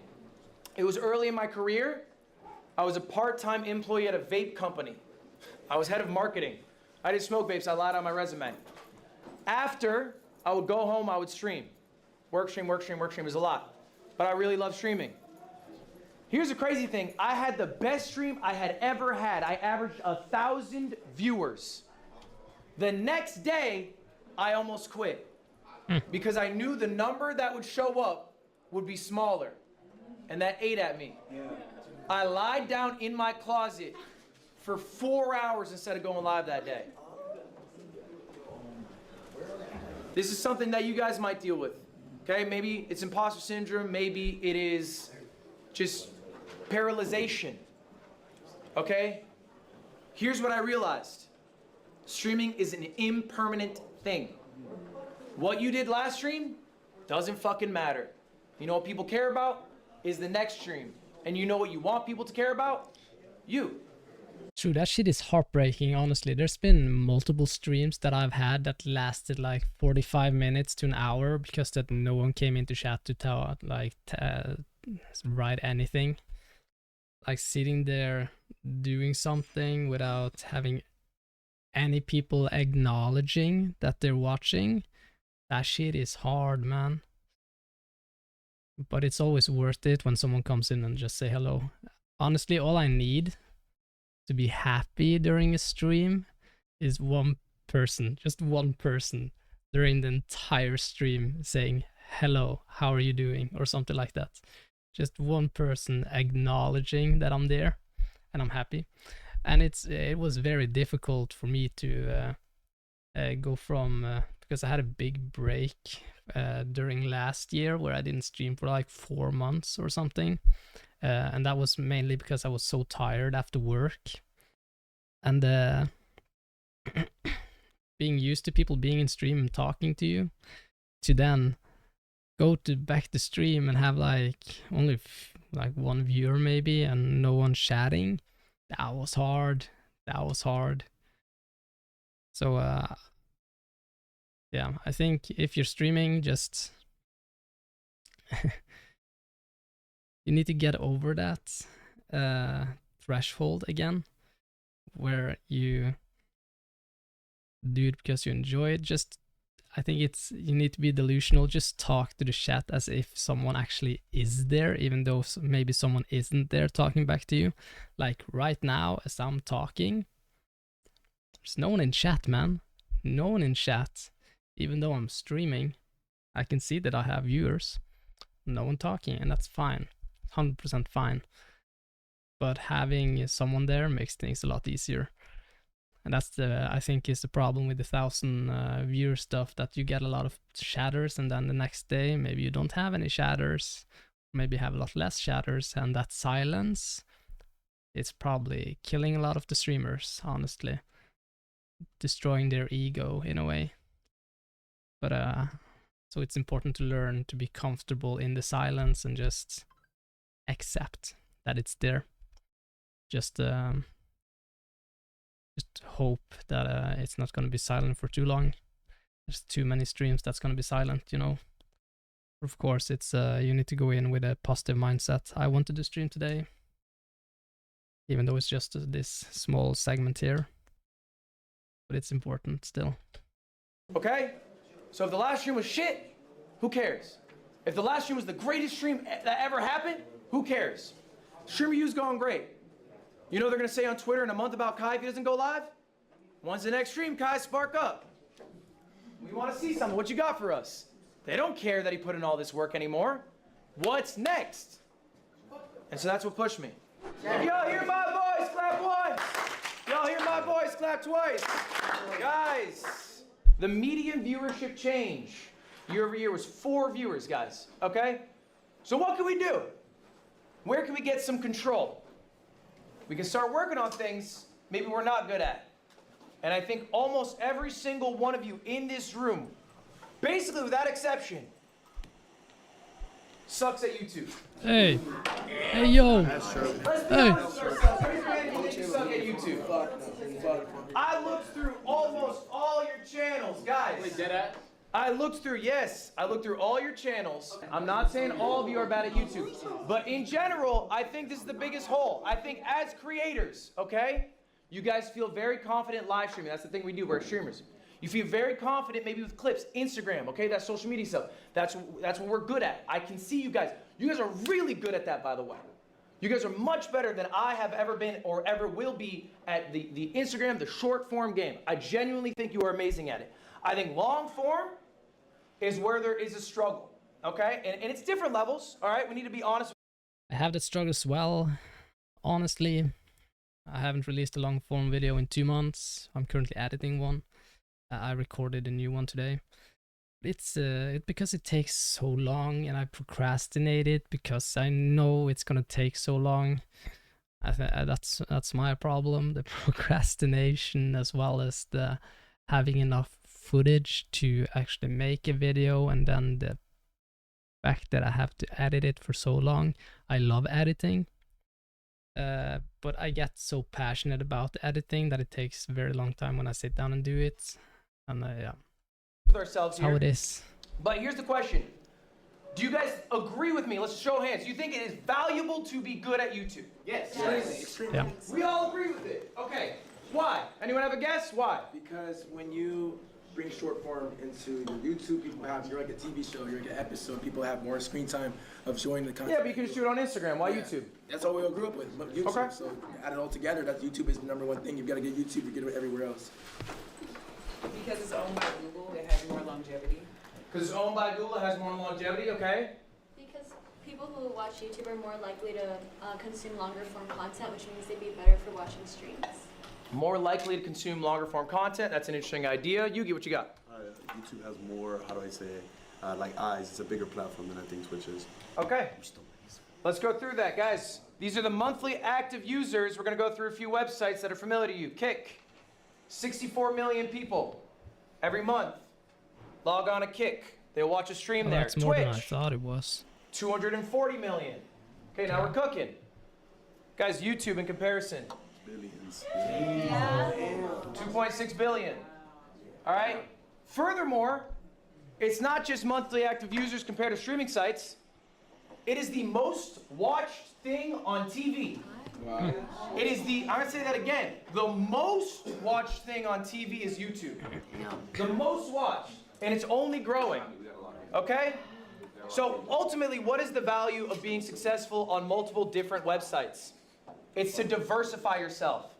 If you're only successful on Twitch, what if your Twitch falls off? What if you get banned? What if Twitch, the website, ceases to exist? That can happen. It's not a permanent thing. It will not exist forever. Then what do? Same with Instagram, same with everything. The more diversification you have, the more successful you are on multiple platforms. You saw that with Wine. Wine fell off. It got deleted. People were stressing to go to other social media networks. And the people succeeding were people who already was on the different ones. The more safeguarded you are.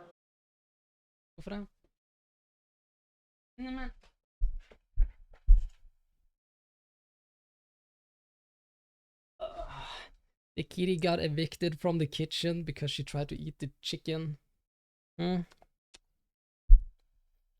could you do such a thing, sweetheart? Let's watch and learn. Potential downfalls. Website fall-offs, again, bans, personal fall-offs. Now here's a segment. I need you guys to be honest with yourselves right now. As I look through your channels, which one is you? All right, and let's just be honest here. I'm just gonna have you raise your hands if you think this is you. Raise your hand if you're just not posting on YouTube. All right, maybe you have them, but you barely ever post. Okay. All right, and let's be a little vulnerable. Why are we not posting? So it's like, it's hard for me sometimes to focus on my YouTube channel because it's like I see the way that other people edit their videos and I just don't necessarily make room or time for that because I always try to focus You on... want things to come out at a certain standard and you're not willing to post that under that standard and that standard? Not willing. I have too much stuff going on to make that happen. Again, I go to college, I work, and I focus on streaming, so it's like I don't have the time to do it, but I try to make that time, then I end up getting sidetracked with other stuff. Okay. Are you successful at Instagram? Yes. Okay, so you made the time for that, but not for YouTube. Yeah, it's pretty much just uploading short form. Okay, all right. Why not? For me, it's way harder than Twitch. With Twitch, I have a chat that I can interact with. Yep. With YouTube, or at least the YouTube videos I watch and I want to do, it's kind of me just talking to a camera, which seems inauthentic. Do you post the videos from your streams on YouTube? No. Do you think your streams are good? Then why wouldn't we? Good question. I don't think you have to view YouTube as a separate entity where I have to record a YouTube video. If you This is where Ludwig is different from a lot of streamers, man. I do the same thing as Ludwig does because of Ludwig. Like, he streams and then he makes videos of the streams with the idea of the stream becoming a YouTube video. I don't understand why these people aren't doing that. They are at StreamerU. They have a lot more viewers than me, but they still haven't gotten that for some reason. I don't understand it, man. I feel like that's like very basic when it comes to streaming. Do it like that. All the great ones are doing it. That's what you have to do if you're a streamer. If you are a streamer, I mean, that's what I'm talking about. If you are a streamer, your streams should be on YouTube. Yep. You could be a YouTuber separately, like where you do offline recordings, that's fine. I'm specifically talking about if you are a streamer, why is your content not on YouTube? Who else maybe has a YouTube channel, but you're struggling to upload consistently? That's me, that's me, that's me. That's a lot of you guys. Hell yeah. Why? So the issue is I would like to, but I would like a separate, like a live channel to post my things to, but someone took my name already. Someone took the name, so it's like I can't make that channel. What do you let the username stop you? You can make your username anything. I just feel Bad excuse. Bad excuse. Bad excuse. I'm not gonna lie. That's a really bad excuse. It's like what your username, it was taken on YouTube, so I'm not gonna create YouTube videos. What's that thought process? You can change it, man. I have different handles everywhere, and I changed my handle on Twitch to make it easier for the YouTubers to get over. Because I used to be called HeSo Prod on Twitch, and I changed it to HeSo OSRS, the same as my YouTube was. But my Instagram is the real HeSo, because HeSo was taken. And we have the real HeSo on Snapchat as well, because that also was taken. So it's a bad excuse. You just need two handles then, and then just link them together. It's not like that they hard. would think that that's the real one, and Yeah, but you're gonna far surpass the fake one because you are you. You have control over what's posted. You have more autonomy there, and so that will just surpass it, and everyone will know. And you'll just say, "Hey, that's the fake one." And I think, don't let a username stop you. You know, like you're creating a hurdle for yourself to take the first step for something you want to do, for something that's really not a problem, ultimately. okay. You know, like you could. PewDiePie's a dumbass name. You know what I'm saying? He's the biggest YouTuber in the world. It's a dumbass name. It's not a dumbass name. I like the name, man. He made it when he was a kid. The name doesn't really matter, ultimately. Okay. You are what matters. Thank you. You got your hand up in your budget? What you got? Of course, the name matters a little bit. I think me be called HeSo OSRS make it very clear what my niche is, right? That it's old school RuneScape. People just look at the name and be like, ah, okay, so this is an old school RuneScape YouTuber, right? Or what I'm most likely going to see on this stream, during this stream, is some kind of RuneScape related thing because of the name. At least segments is gonna be it, right? Because I get discouraged because I'll post like on Instagram or other platforms and then like go crazy, and I try to post the same thing on YouTube and it won't go crazy, so like I just stop posting and I just randomly try again. So that's where the consistency fuck up at. You need the validation of success to be able to continue to post. And you're putting your energy into where you're getting energy back. Yes. I think that's valid. Okay. Can I break some news to you all right now? Yeah. Yes, sir. It is really easy to make content when the number's going up. Yeah, definitely. It feels so good to go live when you know the viewership's going to be higher. Yeah. It feels so good to post on IG when you know the clip's going to blow up. So easy to post on YouTube when you know it's going to bang. You know it's hard? Doing it when the viewership is down. And let's go I've talked about this already. It's very difficult when there's no one watching, no one chatting, all of that with streaming. But you just need to be comfortable in the space, right? In the silence. That's what I had to learn when streaming, because I'm a very tiny streamer. A lot of streams I don't have any chatters, not even one person saying hello, and that's okay. Just have to fill the silence if you don't want silence, or just be comfortable in the silence, you know? It's not that hard. It's all about comfort. What are you doing, kitty? Wah. Just be entertaining even though no one's watching, man. Try to at least be it. One step further. Because suddenly someone is gonna come in who's gonna enjoy what you're doing when they come in, kind of. Of course you can have silence, but just don't quit because of that, you know. Next week, what's gonna happen to all of you? All of us are gonna fall off. It's gonna happen. Guys, I have good news. I have good news. Everyone's gonna fall off. Kaisenat is gonna fall off. No, whoa, watch your mouth. Don't say that shit. Watch your mouth. Is gonna fall off. Watch your mouth. You want me to shut my mouth? Name someone. Name a famous actor from 150 years ago. I'll wait. Marilyn Monroe.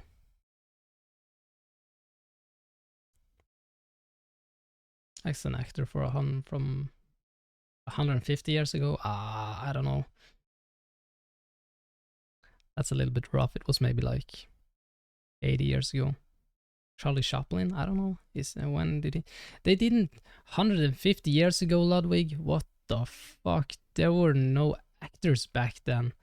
It was like still movie, like black and white footage only that lasted a few seconds.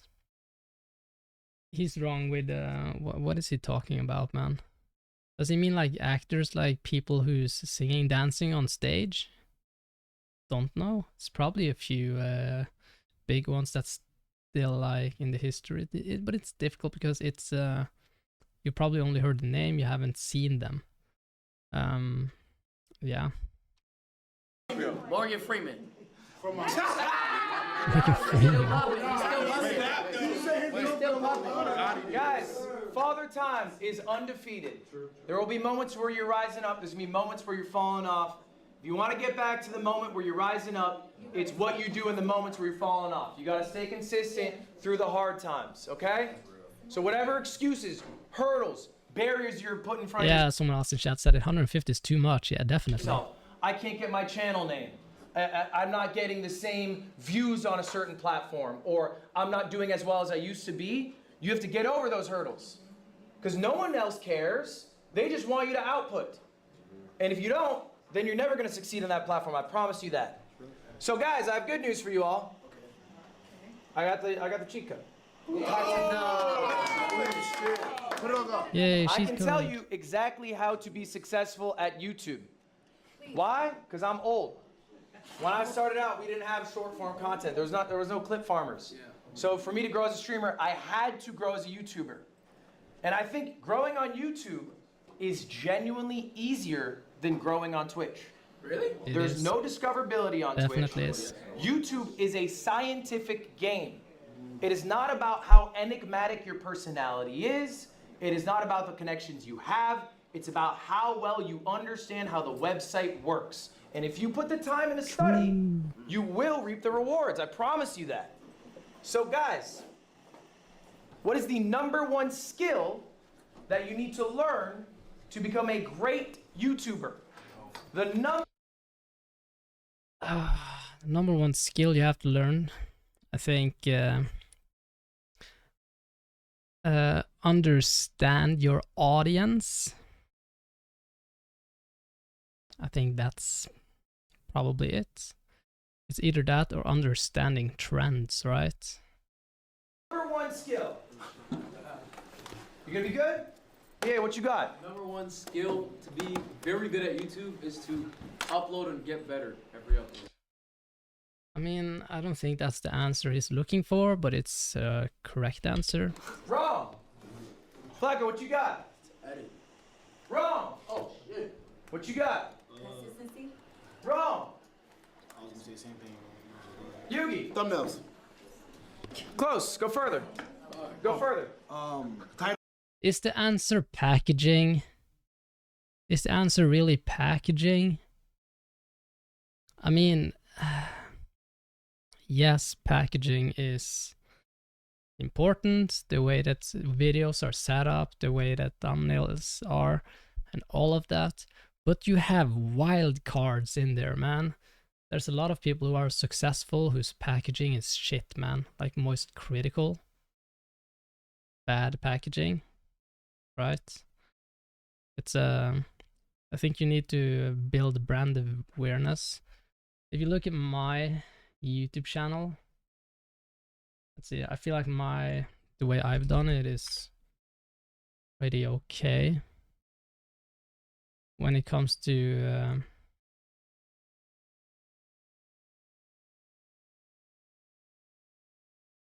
here you have it. This is my channel, right? HeSo OSRS, 517 subs, 202 videos. Most of them are shorts though, because I upload shorts daily.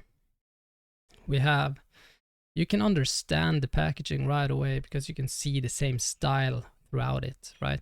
You can understand that this, based on the thumbnail and the titles and everything, that this is one series, right? This is the same thing. This is the same video formats, right? This is how this series goes. This is the packaging for this part of the YouTube channel. Then you have this, also very similar. And then as you can see, I tried to change it up. It didn't work. I tried to, and that's because it didn't fit the rest of the packaging, I believe. These ones also, one-off videos, didn't work. I feel like the packaging is, like this one, the packaging is not that good. Same with, I don't feel like the packaging was good on this one, so I don't think it's weird that they're not doing well. I'm not very happy about the thumbnails. I'm happy about this thumbnail, but I would have to need this kind of thumbnail on all of them. It's all about the packaging in that way. You can see on this series, it's the same kind of background and the same text up there, and then it's like part 8, part 9 text. Having a series is very good for OSRS, but most other niches, it would kind of destroy your YouTube channel. But in the OSRS niche, having series have been proven to work in a way, and it's kind of good because the people might see, oh, part 9, all right, I want to watch a few seconds on this, and that kills this video at the start a little bit, but then they go back and they watch, let's say, the RuneScape OSRS full season 1 first, and then they binge the rest, which then makes it possible to actually get views and get retention rate and everything. So yeah, the packaging is the thing, but you have a Moist Critical. This motherfucker has just a thumbnail, like it doesn't use any time on the thumbnail, and the fucking title and everything is just, let's try this. Try what? But you're still gonna click it because it's Moist Critical. PewDiePie as well. But he has some kind of packaging, but you can because you understand what the video is going to be about because of the title. But again, on his vlogs, there's no no thumbnail, only this, only like the thumbnail that's already been chosen. If I go to my second channel here, I recently uploaded vlogs, so they have like no views, but I decided, okay, I'm not gonna like make a specific title to do anything, so it looks like this, right? It's not perfect.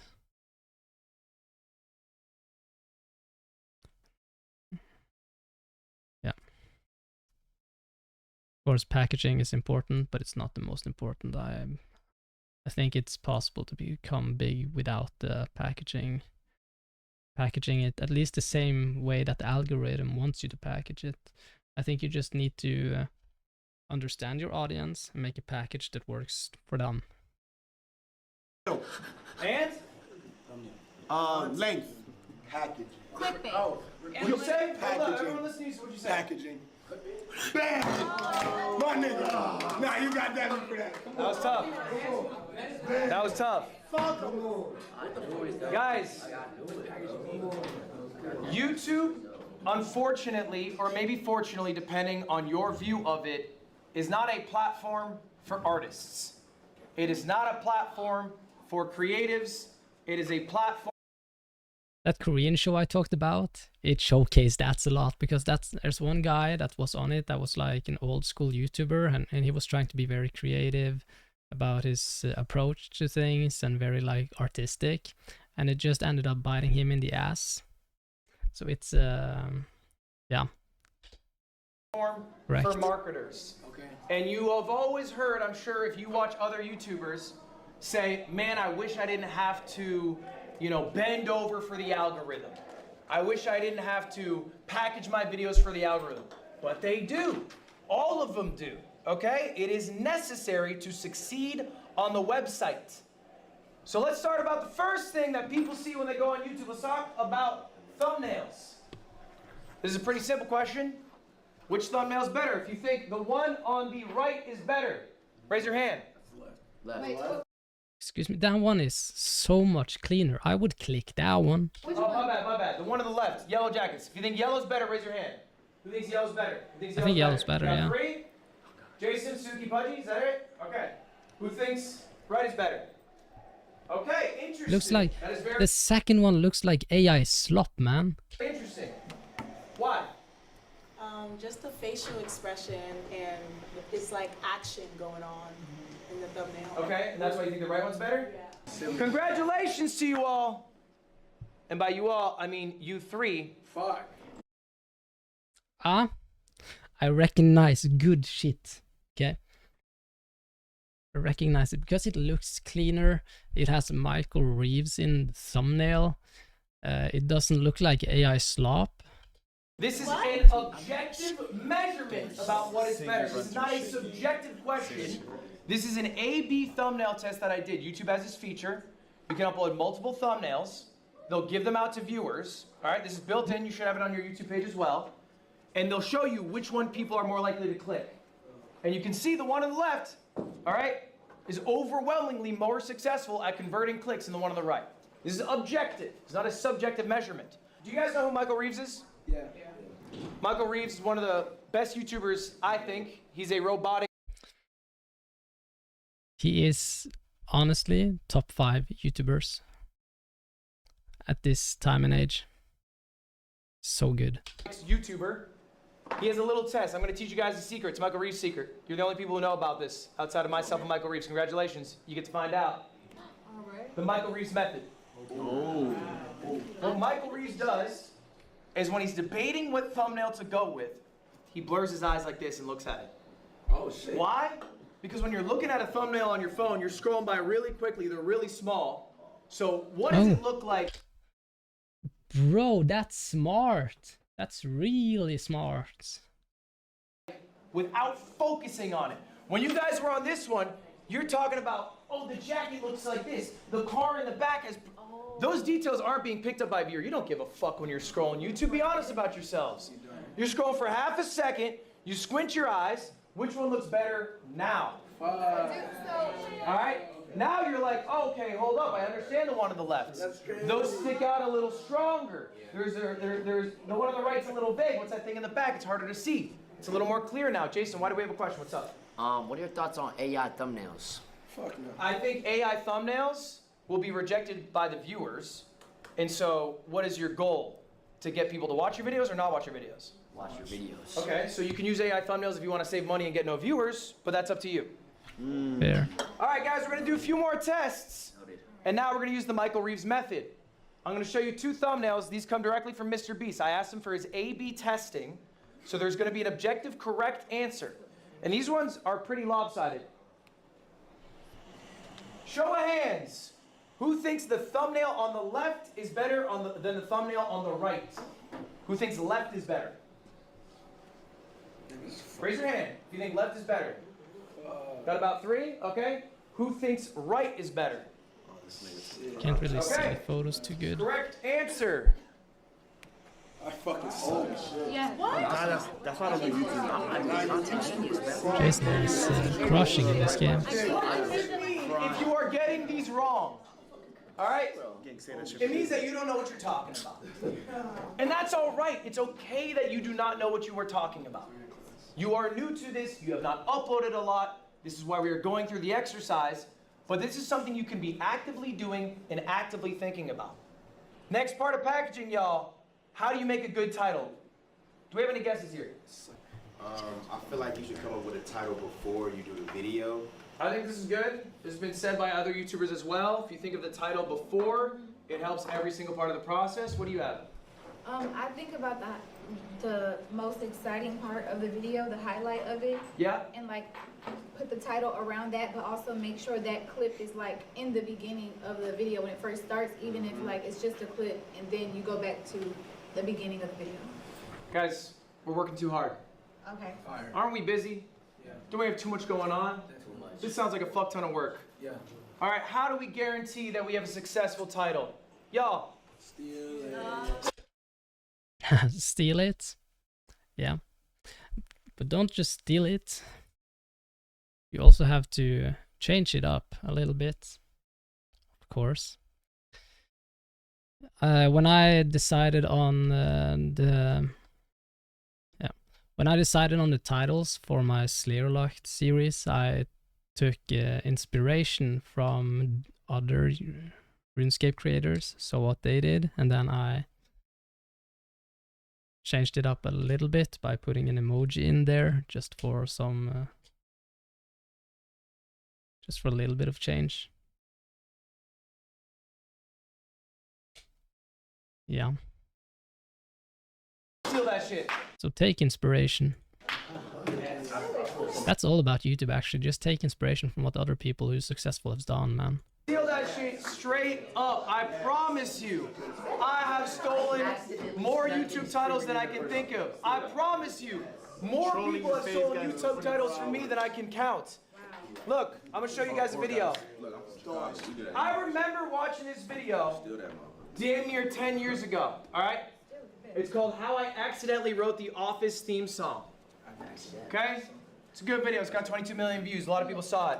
I saw this and I thought, that's fun. How I accidentally. Yeah. Okay. I feel like we've learned a lot. I think what we've established from this video is the fact that I have the potential. I have the potential to become a good streamer. I know my problem, honestly. My problem is that I'm not consistent enough. I don't stream enough. I don't upload enough YouTube long format videos. My bad. My bad. And that's fine. Anyway, thank you everyone for watching. Subscribe, follow, all of that. I'll see you guys in the next episode, next video. And follow the main channel as well, the HeSo OSRS one. That's where I'm the most active. Alright, see you guys later. Goodbye.